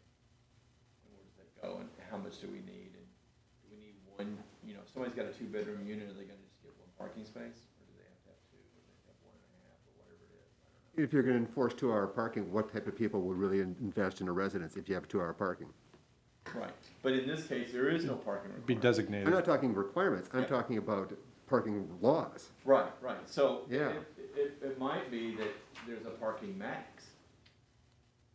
You're talking the max number of hours? Again, I'm talking hours, you're talking spots. Oh, okay. I'm talking hours. Go Because ahead. if you live downtown, right now, currently, you have to move your car at 9 o'clock in the morning, because that's when they start doing the parking, whatever, 8 or 9 in the morning. You have to move your car, and you have to keep it off of there until 3 o'clock, the last time the community service officer goes by and bring your car back. Okay. That's the parking reality I see downtown all the time. That's on street parking though. That's on street That's on parking street. and on lot parking. The muni lots are 3 hours, private lots, whatever, but muni Okay. lot, 3 hours, street, Okay. 2 hours. But this would be a private lot. Correct. This would be dedicated use, private lot. So Right. this is not applicable to the But that- parking. But that's good to know, because I didn't know that. And then secondly, I think I counted, there's about 22 on-street parking spaces on the 3 sides of this site. On-street parallel spaces. So the ability to say the developer is 10% short or 20% short of the parking need, can he get credit for parking for those on-street spaces? You guys do that? You ever do that in the calculations? Looking at Jennifer, right? We've never had it come up that I know Okay, of. Yeah. all right. Okay.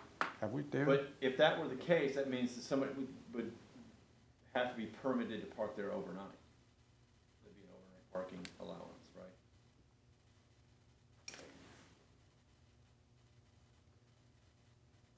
Maybe not. Well, you could park overnight, you just have to move your car I know, at that's 8 what I'm AM. saying. Yeah, I know, it's like, you gotta move it, Yeah, so, Yeah, Mike, so right now, you can park on the street overnight, but you have to move it. but you have to move it by like 8 o'clock in the morning, yeah. unless it's Wednesday, Or snow emergency? or snow emergency. Oh, sure, and. Every but that's- Wednesday, street cleaning. That's one of those sort of gray transitional areas. If we want more residential in downtown, how do we deal with the parking on the street and off the street? All right, I'm gonna keep going unless anybody's got some burning thoughts about this or questions. No, but maybe, Yes. like, maybe a side note on that, Please. is that we do have a parking commission Yep. that is really taking a look at some of those issues, and there's a meeting tomorrow night. So just so you know, they're really digging into that, might be interesting for you to hear. That's on our list, just so you know. This exact conversation about the meters, Okay. to me, a residential spot in a downtown needs a dedicated, non-metered residential parking spot per unit. That's my personal thought. You don't rely, if you don't have to, you don't rely on metered or on-street parking for residential dedicated spaces in downtown. That's what I think. There are other residential buildings in downtown. I saw a couple of them today. One of them looks like it needs to be renovated. But, you know, they had some parking off-street, and it looks like they had some residents parking on-street too. So, good, so it'll be interesting to hear how long is the commission gonna go through? From what I can tell right now, about 14 years, Okay. Well, we're hanging in there. give or take. We're gonna, we look at our contract, 14 years. We can handle that. No, I've already decided, Mike, no, they're meeting, they have a workshop tomorrow at 4, and I've already decided I'm already stealing some of your images for them tomorrow night. We'll Okay, so let's, Can I add something in there? please, please. Just From talking with other business owners downtown, some of the property owners downtown, I own the bookstore downtown. Okay. It has come up, especially since last March, that they're currently in the downtown, we can't do ground floor units. But what a lot of people have voiced is that they would like to see the opportunity to have a ground floor unit with their business, especially when things were shut down and all of a sudden my internet traffic was coming in between 7 p.m. and 10 p.m. when people were home doing leisurely shopping on their phones, and all of a sudden that's when I'm getting phone calls and that's when my business is. And there are people who are looking at operating primarily online, but also what if you were able to have a storefront and then they want to be able to live and work in the same area, and you can't do that downtown right now. Even if my location is large enough, has the backroom capacity for an apartment unit, it's not legal to do that right now. It's got the right number of exits, there's plumbing there, everything is there to be able to put in a ground floor unit that would be less than 20% of the square footage for what I But, and it doesn't front onto the street, it's in the back, right? Mhm. Okay. And there's multiple units that we've looked at downtown that would fit those requirements where less than 25% or less than 20% of that ground floor leased space could actually be a living unit. Yeah, a habitable unit, okay. And, you know, that kind of runs with the definition of live work too. So sometimes those are vertical separation, but it could be a horizontal And it's a market relationship too. when people wanted separate housing and they wanted to go home and drive home to their house and then drive back to work, and we're seeing a little less of that. People want to be able to live and work in the same spot right Yeah, now. the whole working remotely has really shifted incredibly. It's amazing how it's affecting commercial real estate too. Is there a co-working space downtown for anybody? Yeah, well, but just say a co-working where you can go in, you can share either Wi-Fi, printing, I don't think Not that so. I know of. We No. have that downtown. that kind of stuff, conference rooms. I'm working with Buffalo, they're similar in population to you guys, and they just opened a little co-working space. So I think there's gonna be more of what you're saying, there's gonna be more demand for that, so again, the ability to be flexible with the marketplace is huge. There is a co-working space that opened in the bottom of the lofts within the last couple of weeks, right? Oh, it did? Yep. Okay, Okay, so there is a co-working space downtown Okay. now. all right. You guys are moving to the 21st century. All right, I great. have a feeling I spoke too soon. Been here All for right, 20 years. Let's talk about the block scale, this will be even more fun. This is the future land use, and it's the mixed commercial residential. And basically what we looked at was Washington to James to Jackson, and from, second over to like 7th, not all the way to the, what kind of, is the mall there? Yeah, okay, almost all the way to the mall, Sort of. yeah. So it's mostly zone B4, which is interesting because that's the zoning district right next to the building, the 50 White Village. There's some B2 in here, then there's R1, which is that Carl Drive, little subdivision, and some R2 as well, R2 and R3. If you look at just the plat pattern, it's, you know, you've got north-south alleys that were originally platted here, but it's just a really weird lot arrangement for the most part. I think it's sort of indicative of either there's some contours and slopes in there, or it just never developed. I don't know. It's kind of interesting, and it kind of feels like, you know, you get next to the mall, or you get over by the hockey rink or the ice rink, or back over by the hardware store, and it kind of feels a little gritty, a little bit of this and that. It's just, it doesn't have a cohesion to it. The only cohesive thing about the whole thing is that little kidney-shaped subdivision to the right there on the river. But looking at it closer, I mean, I thought there were a couple of interesting things here, and again, the intent is to probably take some of these precedents and some of these existing conditions and use them as a basis for the code. Let's write the code around things that are working in the community, right?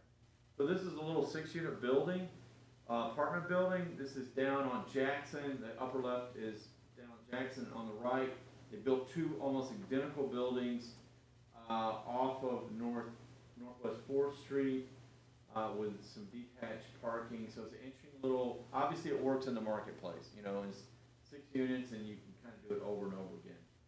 The other interesting, I'll come back to this, the other interesting arrangement when you think about parking resources and shared parking, there's the dental lab on the right, I think it's dental lab, I can't remember, there's 2 or 3 shops here on the uses on the left on Jackson, and obviously you used to be able to circulate back and forth between the parking lots, but somebody did put all these boulders in there.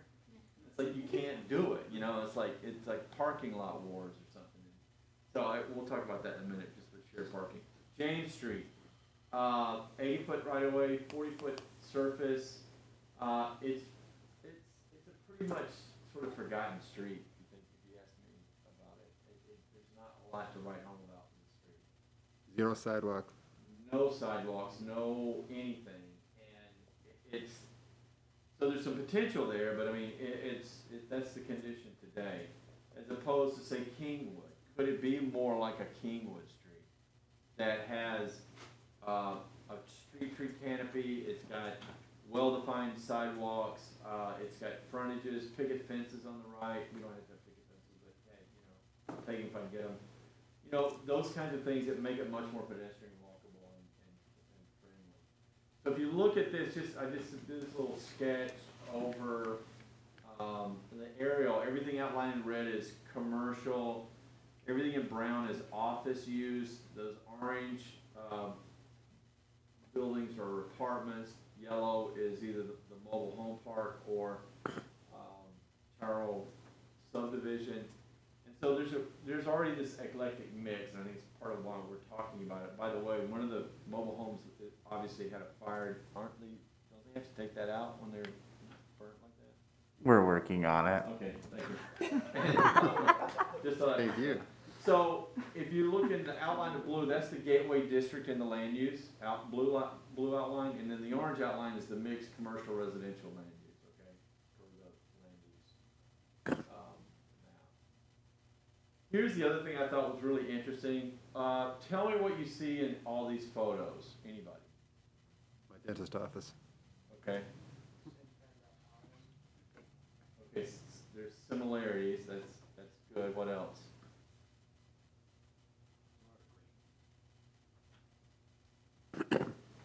They're all pitched roofs. They're all similar in size and scale, and they're pretty much all not residential, but they all look residential. So to me, there's a basis for some of the form-based requirements we want to reinforce here, okay? Because in the lower level, I can see 1, 2, 3 non-residential buildings and 2 residential buildings, but they all look the same, right? I mean, so they fit in, they're compatible. Now the frontages aren't the greatest in the world, and this guy's parking where there should be a sidewalk, blah, blah, blah, but the whole notion is that there's existing conditions and precedents, and we can begin to think about how the code drives the code, okay? There's that apartment building again, detached parking, So this is the aspirational concept for James and Ford. James is a walkable neighborhood street. There's on-street parking supply. There's a mix of uses that front onto James. Parking and circulation then are flow east and west parallel to Washington instead of having any curb cuts on Washington, okay? So you're circulating, because Washington, I was out there today, it was busy, it gets busy, you know? There's a light at 4th. The existing development, we just talked about it, provides a precedent for form-based standards. And some of the areas are residential only, okay? So the mixed commercial residential, we think, has a little more differentiation than we're thinking about it in the land use plan, okay? So here's the idea with James. It's a shady street like Kingwood. It's got sidewalks, it's got on-street parking, it's incredible supply of parking when you do that. And then we've got that corridor can really become that mixed-use commercial residential development. So here's the zoning diagram. The yellow is medium-density residential. Mixed use is the orange. That can be whatever it is, and we can have some standards that say, it looks like this, it sits on the lot like this, it responds to this frontage. It can be residential, it can be commercial, we don't care, you know, it's a scale and compatibility issue. And then the commercial corridor out front. Now I'm splitting that block, and that may not be market feasible, and it may not be, that may not be the pattern of development we will see over time, but I just pushed the envelope on this just to think about it, okay? But the idea that this mixed commercial residential is mainly a category that's, we figure out is in the orange, okay? Over by the trailer park and over by the northeast yellow block, that's pretty much all residential. I don't really see a lot of commercial or non-residential in those areas. So that's the thinking on the block, the James and Fourth block.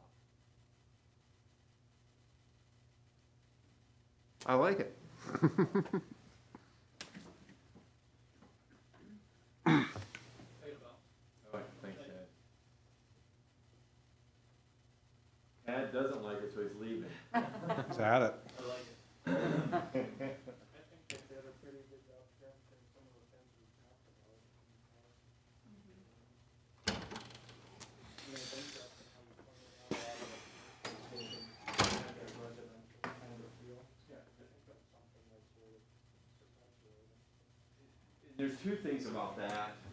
One, I'm going to point, that's okay. One is that most of these buildings, they have residential forms to them, and they're almost residential size and scale. I mean, they're compact, and part of that is to fit on these contours. There are some retaining walls out there, so who wants to build a 200-foot or 300-foot retaining wall, we can build one that's 50 feet. But they're sprinkled in, so, you know, residential here, residential up there, the rest of that's non-residential, that's the dispatch. What's interesting to me is, here are these two buildings that I said had the parking lots were fighting each other. You can take those two buildings, even add one, take the amount of parking that's around both these buildings, which is about 40 spaces, put it back here, and then even add more on the street, on-street parking. So you've got a way to deliver a walkable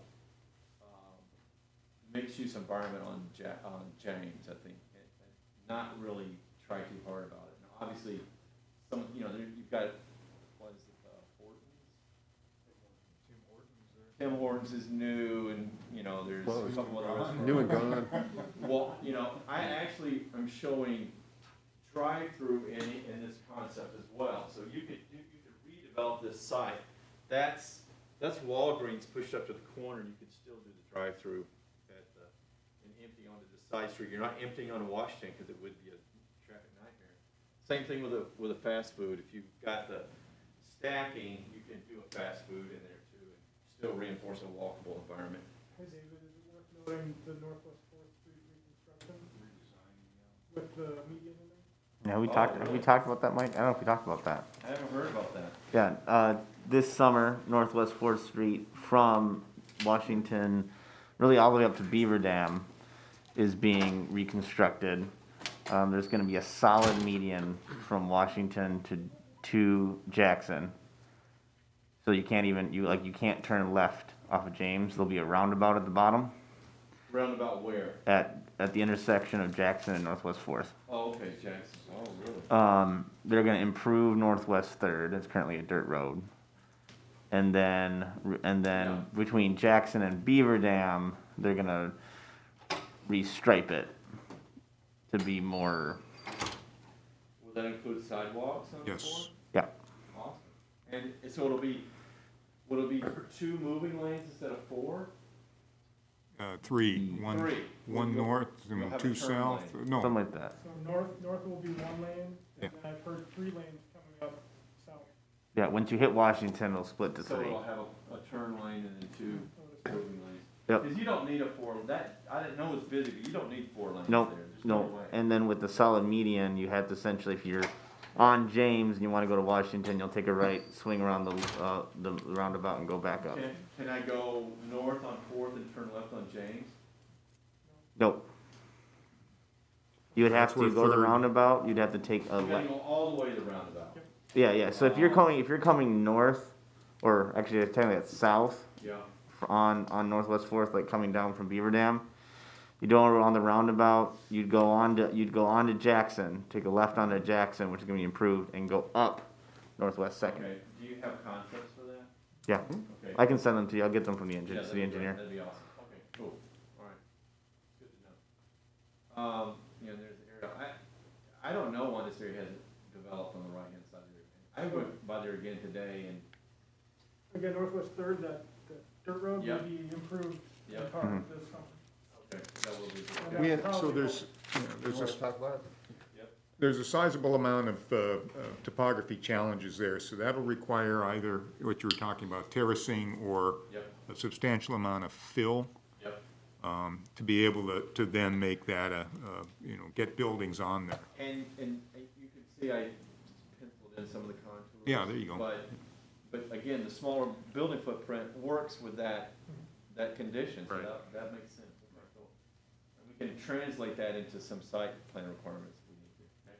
And it should be noted that there was a developer that wished to put in mini storage in that wooded area and turn that into a mini storage area. Yeah, And that site, and that plan was rejected a couple times. okay. Maybe underground mini storage. It'd be great, fine. All No right, worries. neighborhood scale, again, strictly a concept for discussion. And I'm just gonna throw some ideas out there and we can talk about it as sort of fleshing out the code, but this is, I don't know what do you locally refer to this? This is the as? state hospital site. State hospital, okay. How do they get all those trees to grow so well in there? Do you know? Anybody know the history of that? I mean, the tree rows are unbelievably great. I don't know if they were there before. They're old, I know. old It's indigenous, It's amazing. replanted, yeah, from 1940s, potlatch, correct? 1950s. Oh, it's potlatch? I believe so, right? The original plantings were potlatch? So they cut down a bunch of Sounds- trees to makes do this sense. campus. Yeah. And my assumption is this was probably a much larger master plan than what they built. Oh yeah, you see like it almost looks like I know. almost like a baseball stadium shape, that was Yeah. all buildings, Yeah. and they ripped down essentially the whole eastern section. That's amazing. So we took this site to look at sort of the neighborhood scale, okay, whether it really actually happens, can happen, will happen, we don't know. And again, thinking about local precedents, and I'm gonna take Oak Street here for a couple of reasons. One, at Oak and 13th, we've got a little commercial node there. That northeast corner could easily be developed into something. I know it's parking today. There's a neighborhood school in this view here. There's some other commercial uses. And then all the way to the north is the Northern Pacific Center. Did I get that right? You know, on the periphery. So again, kind of and do they build locomotives there? What are they building? Locomotives. Locomotives? And service, yeah, back Okay. in. Amazing place. So, you know, an employment center, right, a district of some sort. And you've got some buffers, you know, so again, we're looking at these conditions, this character is a way to translate it into a new code. Here's the zoning for it. So a very segregated, you know, R1, R2, B2 at different places, kind of almost spot B2 really. An R3 up there for a couple places for some reason, I'm not quite sure. And then your only mixed use district, which only allows retail with industrial, is that what it is? B4, pretty much, yeah, B4, I1, I2. Okay. Yeah, okay, so semi-mixed use. Again, here's just an aerial view of it, but you know, you've got destinations, you've got a center. The thing about walkable neighborhoods, they have a center, a middle, and an edge, right? Okay, so this is kind of what we're riffing off of, if you will. There's Oak and 13. The other precedent we're looking at, again, this idea of a neighborhood is compact, connected, walkable. Obviously, this is Washington, Kingwood, and then Gregory Park, right? Yep.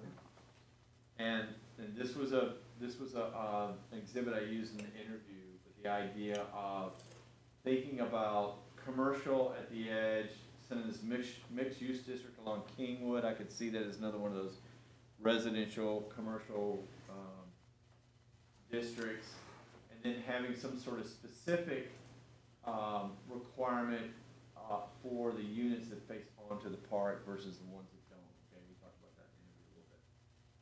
So here's the concept plan for a new neighborhood, and it's divided into a couple of things.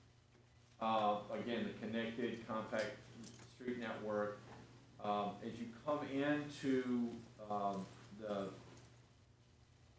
mental health campus, is that what we call it? State Hospital. State Hospital campus. You know, that's a really broad paved thing. I mean, it's huge. I mean, you easily make that a boulevard, you know, a median planted boulevard.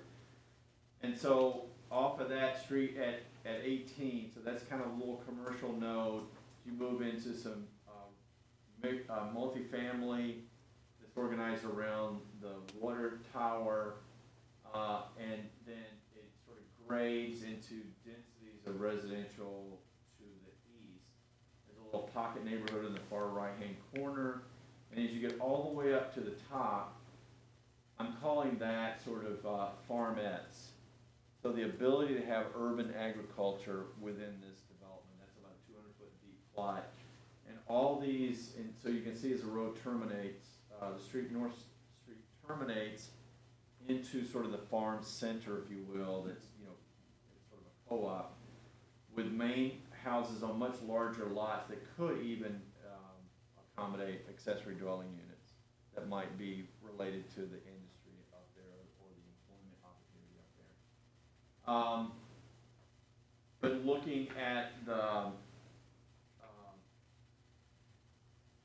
healthcare campus as an employment center, as a district, as something that sort of drives the ability to live and work in a nearby neighborhood. You could also think about this as a neighborhood that could drive a new elementary school, depending on that size. But again, there's probably enough development here that probably drive a small elementary school. You could put that up there as well.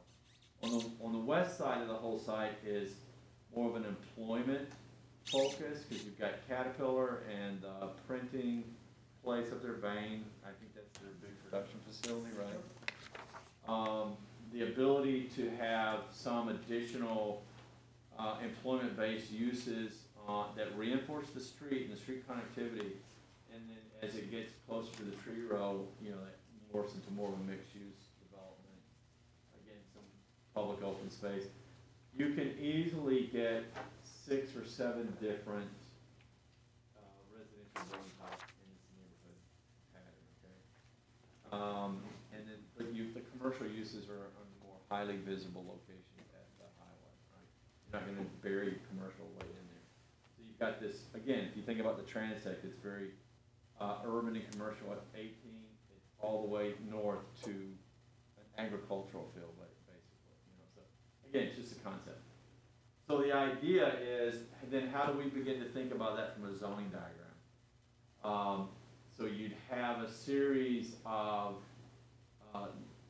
neighborhood, well, I'm gonna call them neighborhood center, neighborhood workplace, or neighborhood residential 1 or 2, or even the edge. So we've got an edge, a couple of different variations of neighborhood residential, and then the center itself. As a way to begin to think about what that looks like from a zoning standpoint. You know, so you've got some differentiation, but you've also got connectivity within the sort of a neighborhood district. Okay, make sense? And you can accommodate a whole wide range of residential building types in this place. These are kind of much more urban than you probably see there, but duplex on the upper left, that's a row house in the middle, and then on the far left is small apartments, which we talked about that already earlier. So that's kind of where we are with that. I mean, that's the thought of this concept and what it could do to begin to think about a fully formed, complete neighborhood, walkable, connected, dot, dot, dot.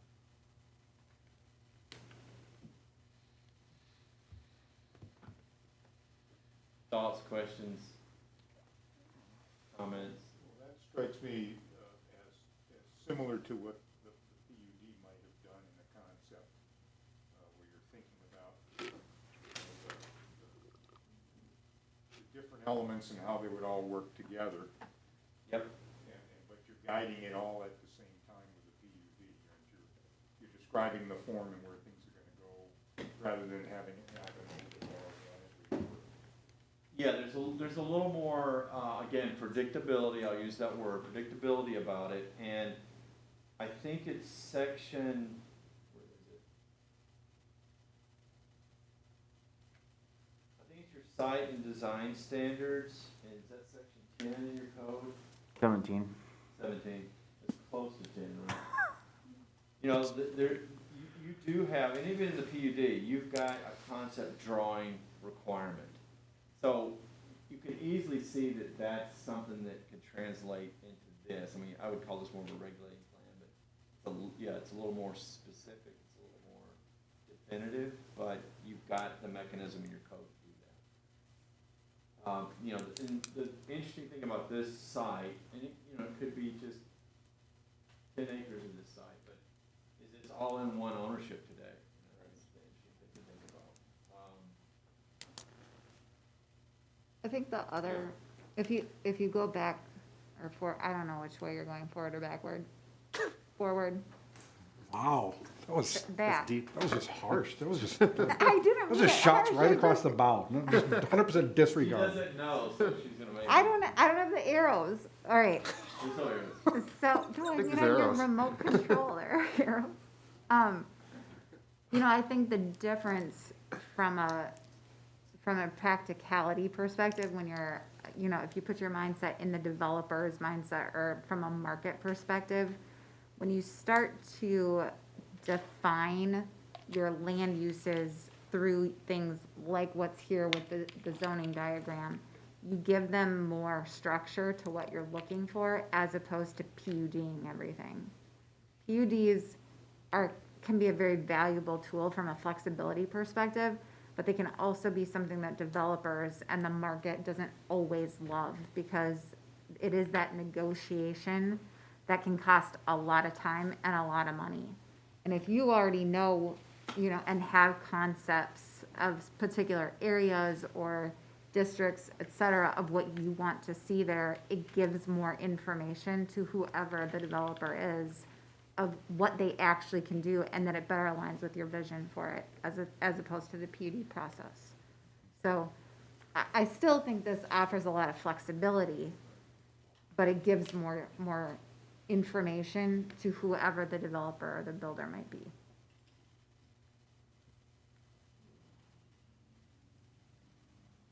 And I would agree with that. You're clarifying the structure a little bit better. Right. But yeah, going from, this is not neighborhood mix. And it's probably more mixed neighborhood as far as the land use. I think this could easily fill that, well, it could, that category or the mixed residential commercial, in terms of your land use. No, I laugh not because I disagree with your statement. I laugh only because there really isn't a percentage that has been set. I totally understand why. She doesn't like our definitions, clearly. This needs to be addressed immediately, clearly. This is a rough crowd tonight. So here's the thing. All right. In your land use definitions, when you talk about percentages, or when you were talking about it, which I think was 2 or 3 times ago when we were here and we were listening. So down in the Twin Cities, you actually have to specify what the percentage is. It's required. And the reason why it's required is because the Metropolitan Council makes you specify how many units you're actually going to put in your mixed-use designations, right? So when you say mixed residential or commercial mixed or whatever, you have to give them a breakdown because you have to allocate the number of units that are going to be within that land use designation. So it's required. Your old plan, your 2004 comprehensive plan, was actually done by my old firm, DSU. And so DSU carried over some of those definitions into your 2004 plan.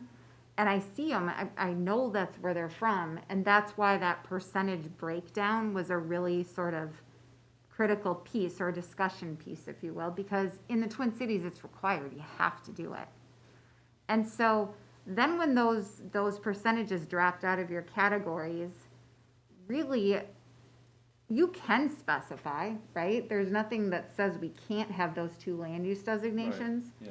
But there's also a way you could accomplish it by having one land use designation, but then having your zoning more thoroughly break down or be more clear about what you're looking for in a particular geographic area, right?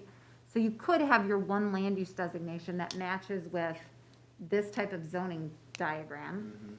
You could have another where it is more heavily focused on commercial because that really makes sense based on whatever that geographic condition is, right?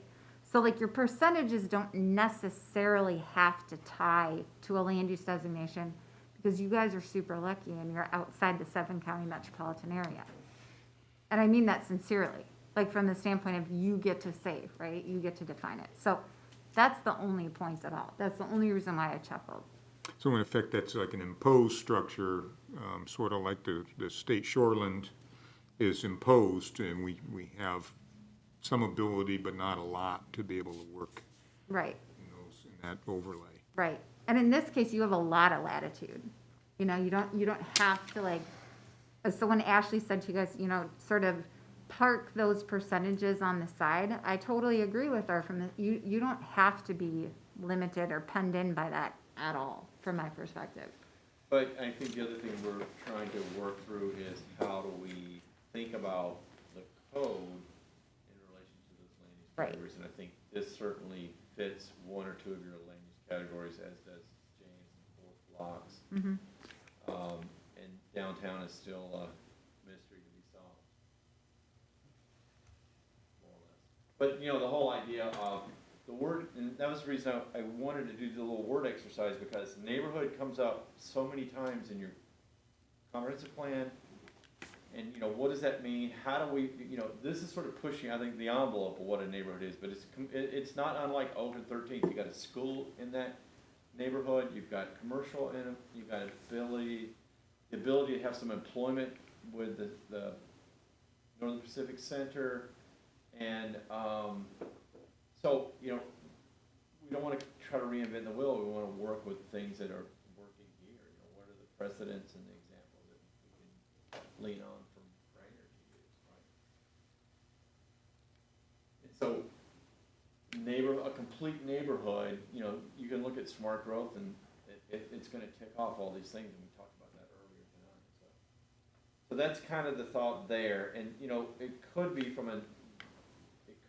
that we end up with a zoning district that is neighborhood, you know, neighborhood 1 or neighborhood 2. And it has, you know, maybe there are some mixes that begin to suggest that, you know, but I could see, so we're trying to illuminate some sort of path we can get there, and we can all debate it and go, like, yeah, that makes sense, let's do that. Whether this site ever gets developed or not, you know, was used as an example. So that's kind of where we are. Are you? Yeah, I've got it. You've got it? Yeah, I already looked. You want to talk about it?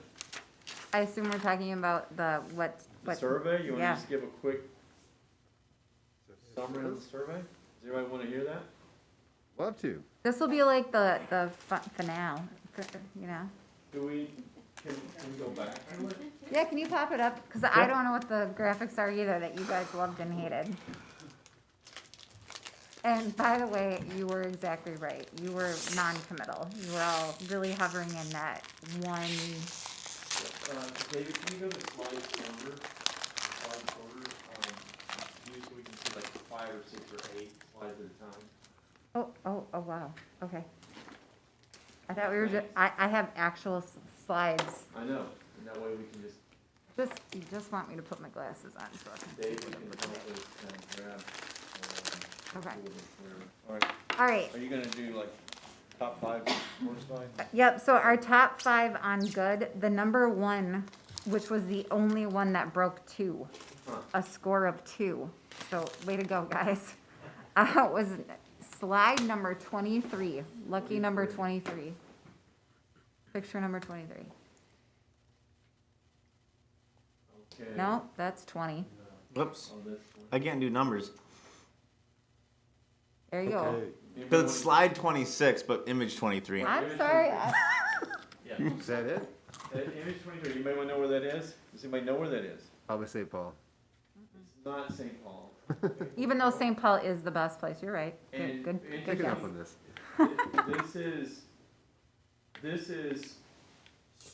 This is a street that is defined by a surface parking lot. Now, it's very well defined, but what you've got is a pedestrian zone, a parking zone, and a building zone. But it's got a really nice lamp in the foreground, it's got brick pavers, it's got stone edging and nice trees and blah, blah, blah, and a hedge. Why is that up? Downtown Wayzata. Where the heck is that in Wayzata? Well, it's in Wayzata. Downtown. Downtown. What's the next one? Core downtown or? Central. Core, it's in the core. It's in the core. Oh, I knew it. is the knew that. restaurant on the right-hand side and the lake's on the right-hand Maybe side? down a block or so. Okay, got it. I believe you, I was just curious. Okay, then we have a tie on slide number 26. Slide 26. Image 26. Image 26. Image 26, I'm sorry, Okay.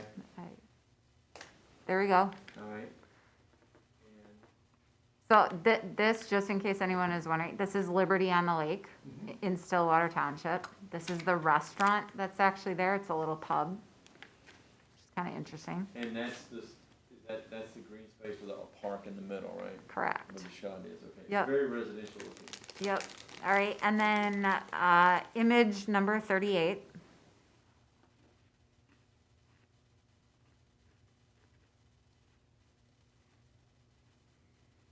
That's also Liberty on the Lake. It's a pretty compact, single-family house, probably a block or two away from that last shot. I think it's there. Both that way together. What, is it 2? 1.8. 1.8, okay. Solid one. That's the solid. That's some solid love right there at 1.8. And, okay, so anybody want to tell me why they like that image real quick?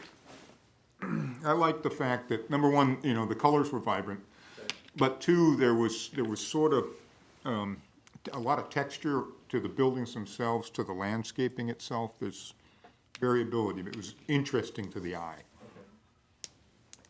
Vegetation used as a buffer is a common theme in all 3 images for sure. Yep. Historic architecture was a commonality in all 3 for sure. Place to walk. Yes, there's a buffer between traffic and the walking space.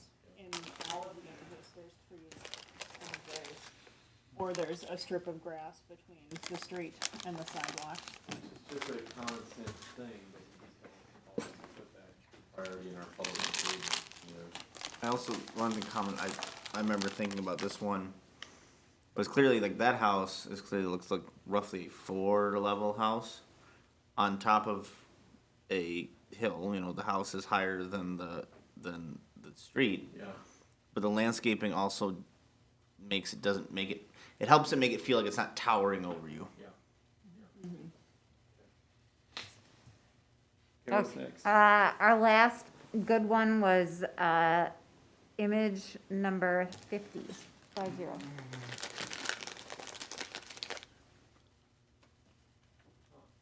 that St. Paul? That's Stillwater. Stillwater. We're in Stillwater. Pardon? We're in Stillwater.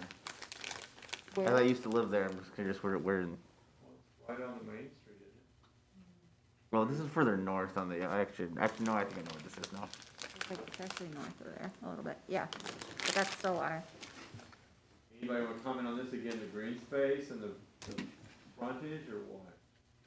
I like again that there was a buffer between the road, there's the road, the parking, and then the walking space, but they also added in the trees and the grass between the road and the walking space.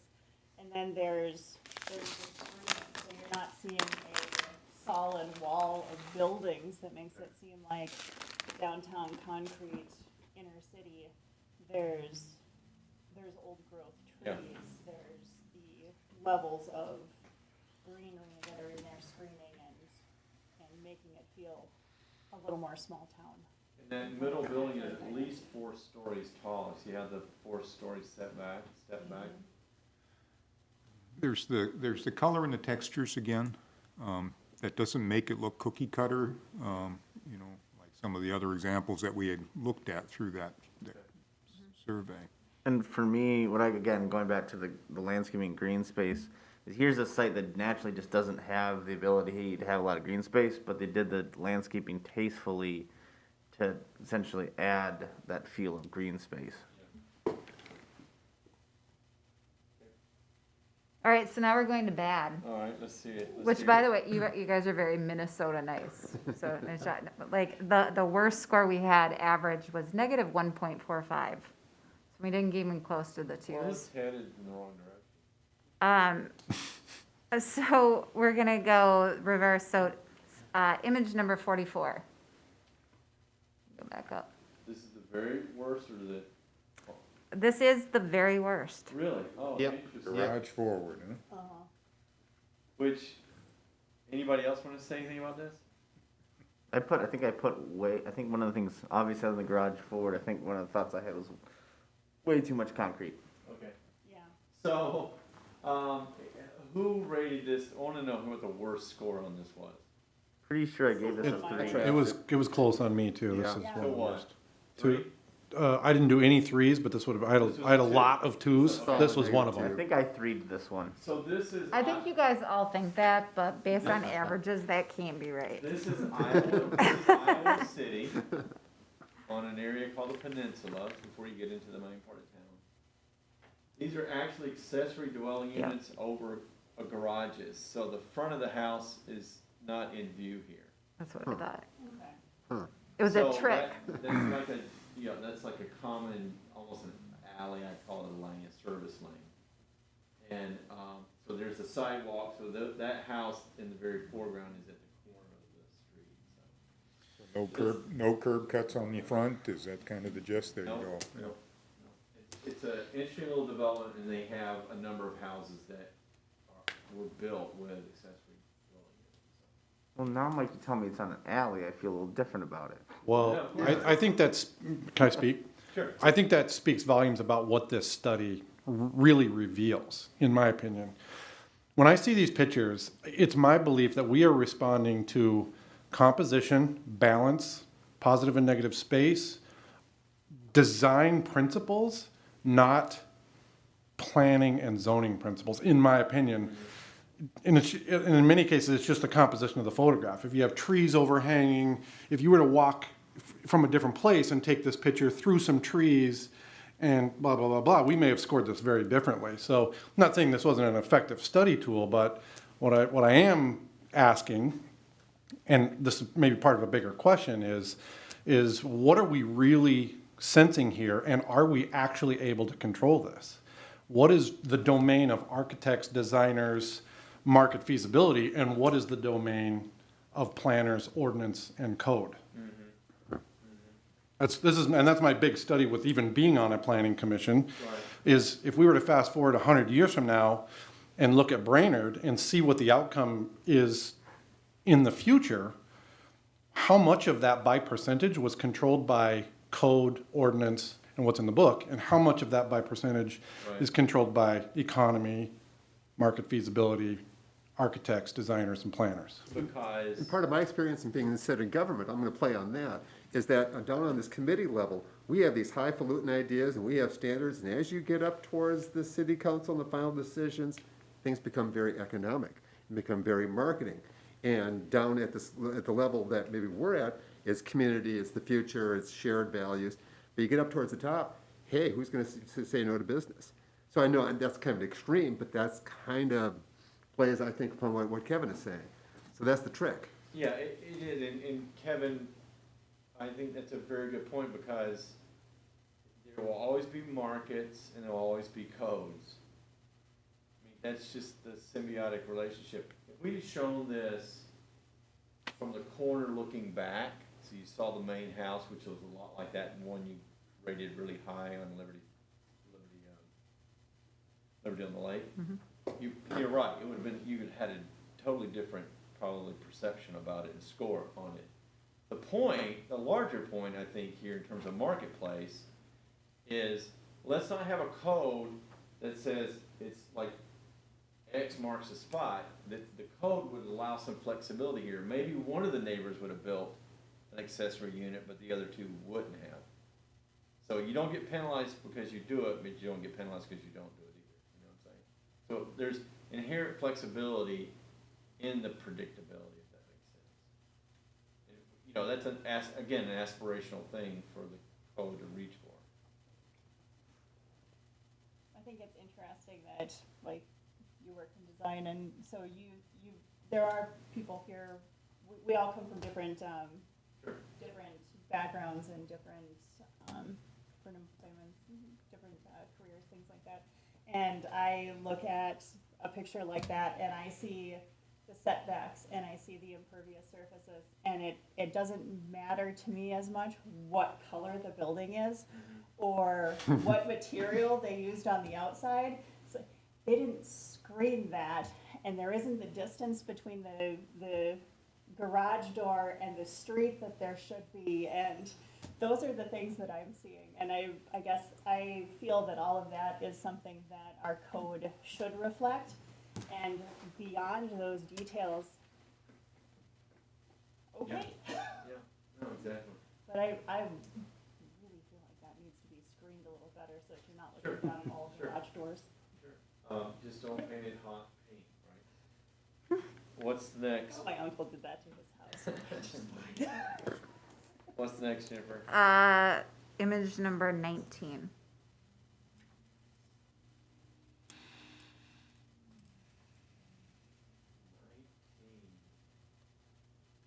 Oh, really? Oh, yeah, no, so this is worse, What, No, this is negative 1.36. Oh, that's what I'm saying, it's one We're, point we're, one? we're getting better, No, I know, but I mean, it's a negative. but it's still bad. Yeah. And Imagine how hot that would be I on can summer. guess, there's no green space, there's no people, there's no, what else? Light. Okay. So what's really interesting about this project, do you know where it is, Mike? Is this in, St. Louis Park? Nope. No, where is it? This is City Place, which is, it's Oh, in Woodbury. oh, that new place, yeah. Yep, it's a new big, Development. they took down a huge, it was, State Farm. State Farm, Yeah. demoed the thing out, redid it. The interesting part about it is it does feel really cold when you go into, so our firm actually worked on the environmental review for it. It feels really cold when you're walking around it. There are so many innovative environmental aspects to it, like tree trenches in the parking lots and on-site stormwater management and underground cisterns and stuff. And they kind of touted this whole green idea of how to be more sustainable with it. And then you stand in the middle of it and it feels like this.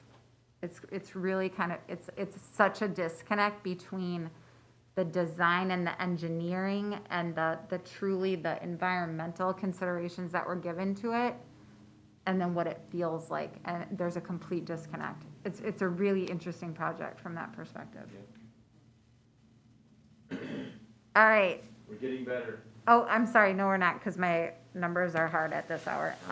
Image number 6, actually, no, let's go to image number 10, then we're still in order. Number 10.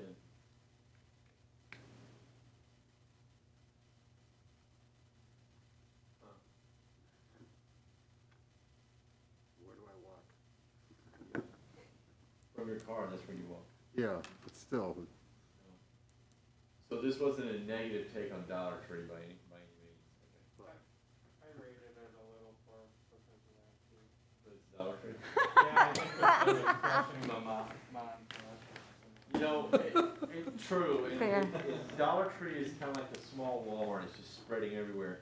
What's interesting with Dollar Tree, Dollar General. Dollar I forget General. the- Dollar General. General is opening a store in downtown Minneapolis. Yeah, I on saw First- that. First Oh my Ave. God. dark day for Minneapolis. 6,500 square feet in I'm just happy somebody's opening a store at this point. So there's a market for it, but you know, it's gotta go into a historic building, so do we care what it is?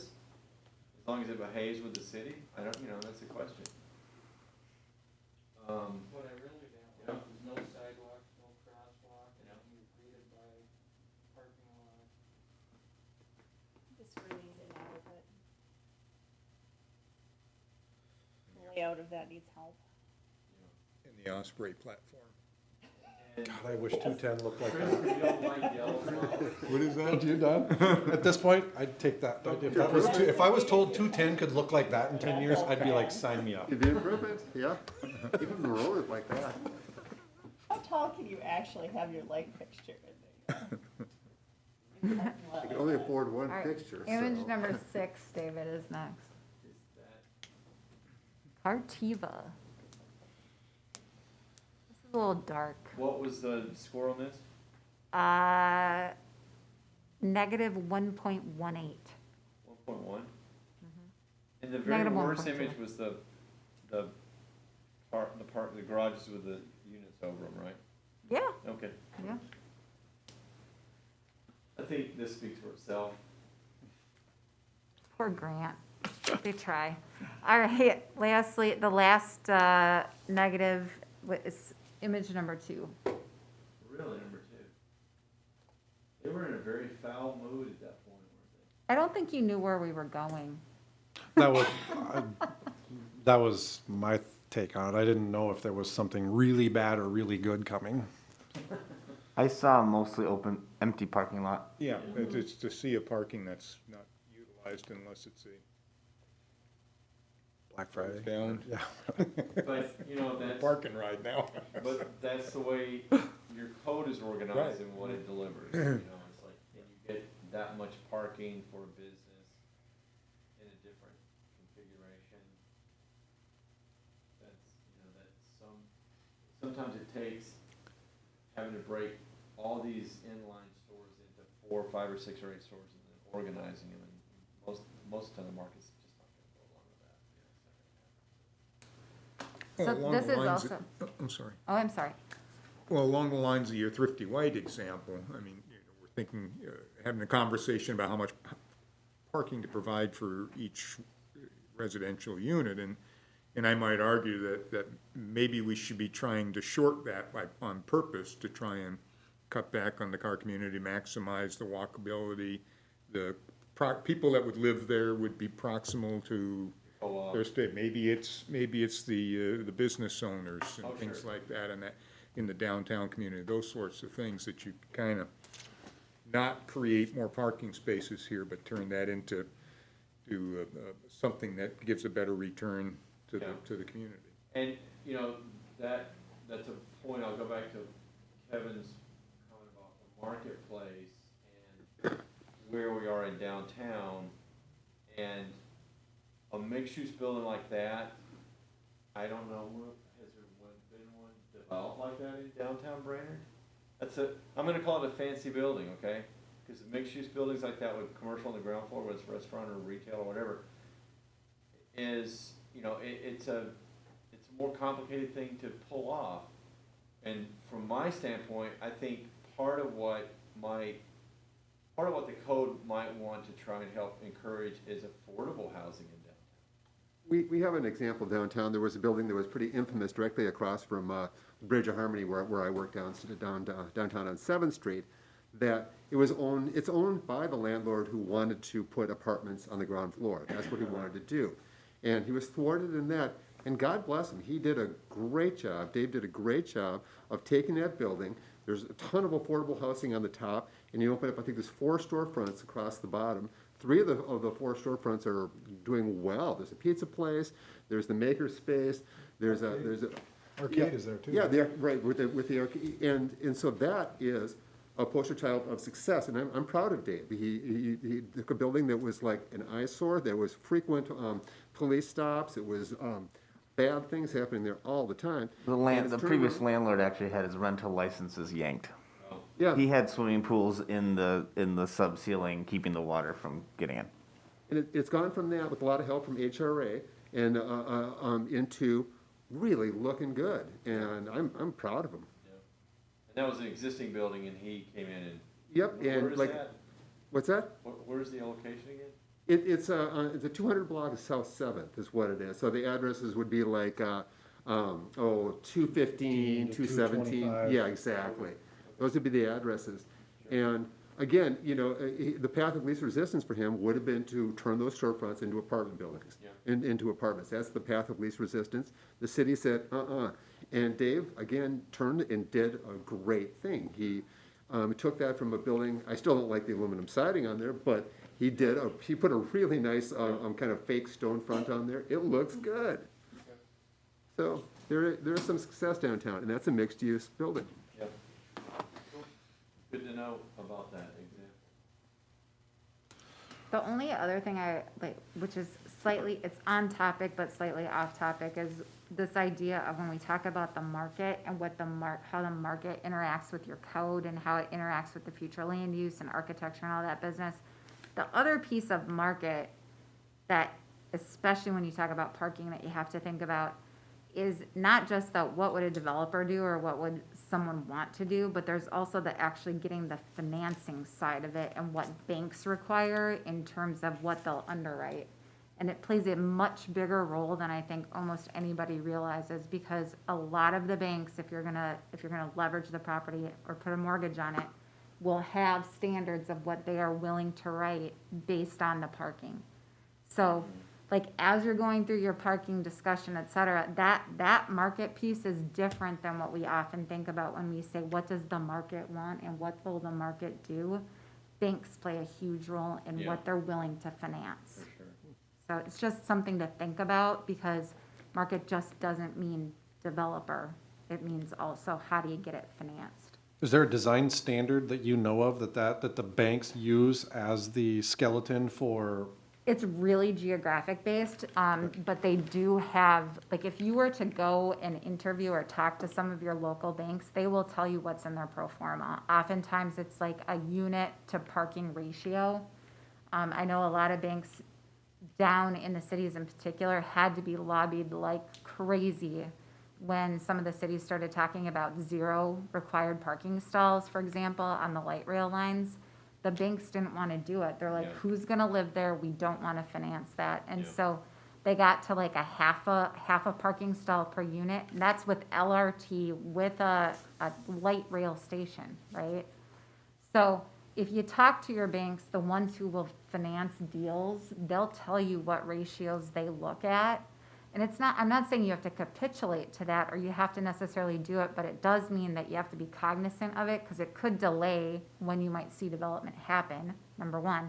But number two, you might have an education piece with those finance, those banks that do deals here, of this is why we're doing it, this is why we believe that you will still fill the units. There's that education piece. So it's just something to keep in mind as you guys are going through it. Good to know.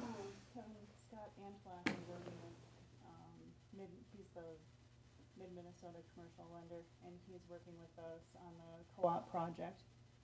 And that seems like something that I've talked to him about. The parking? Yeah. So I would guess that he would be fairly knowledgeable on that.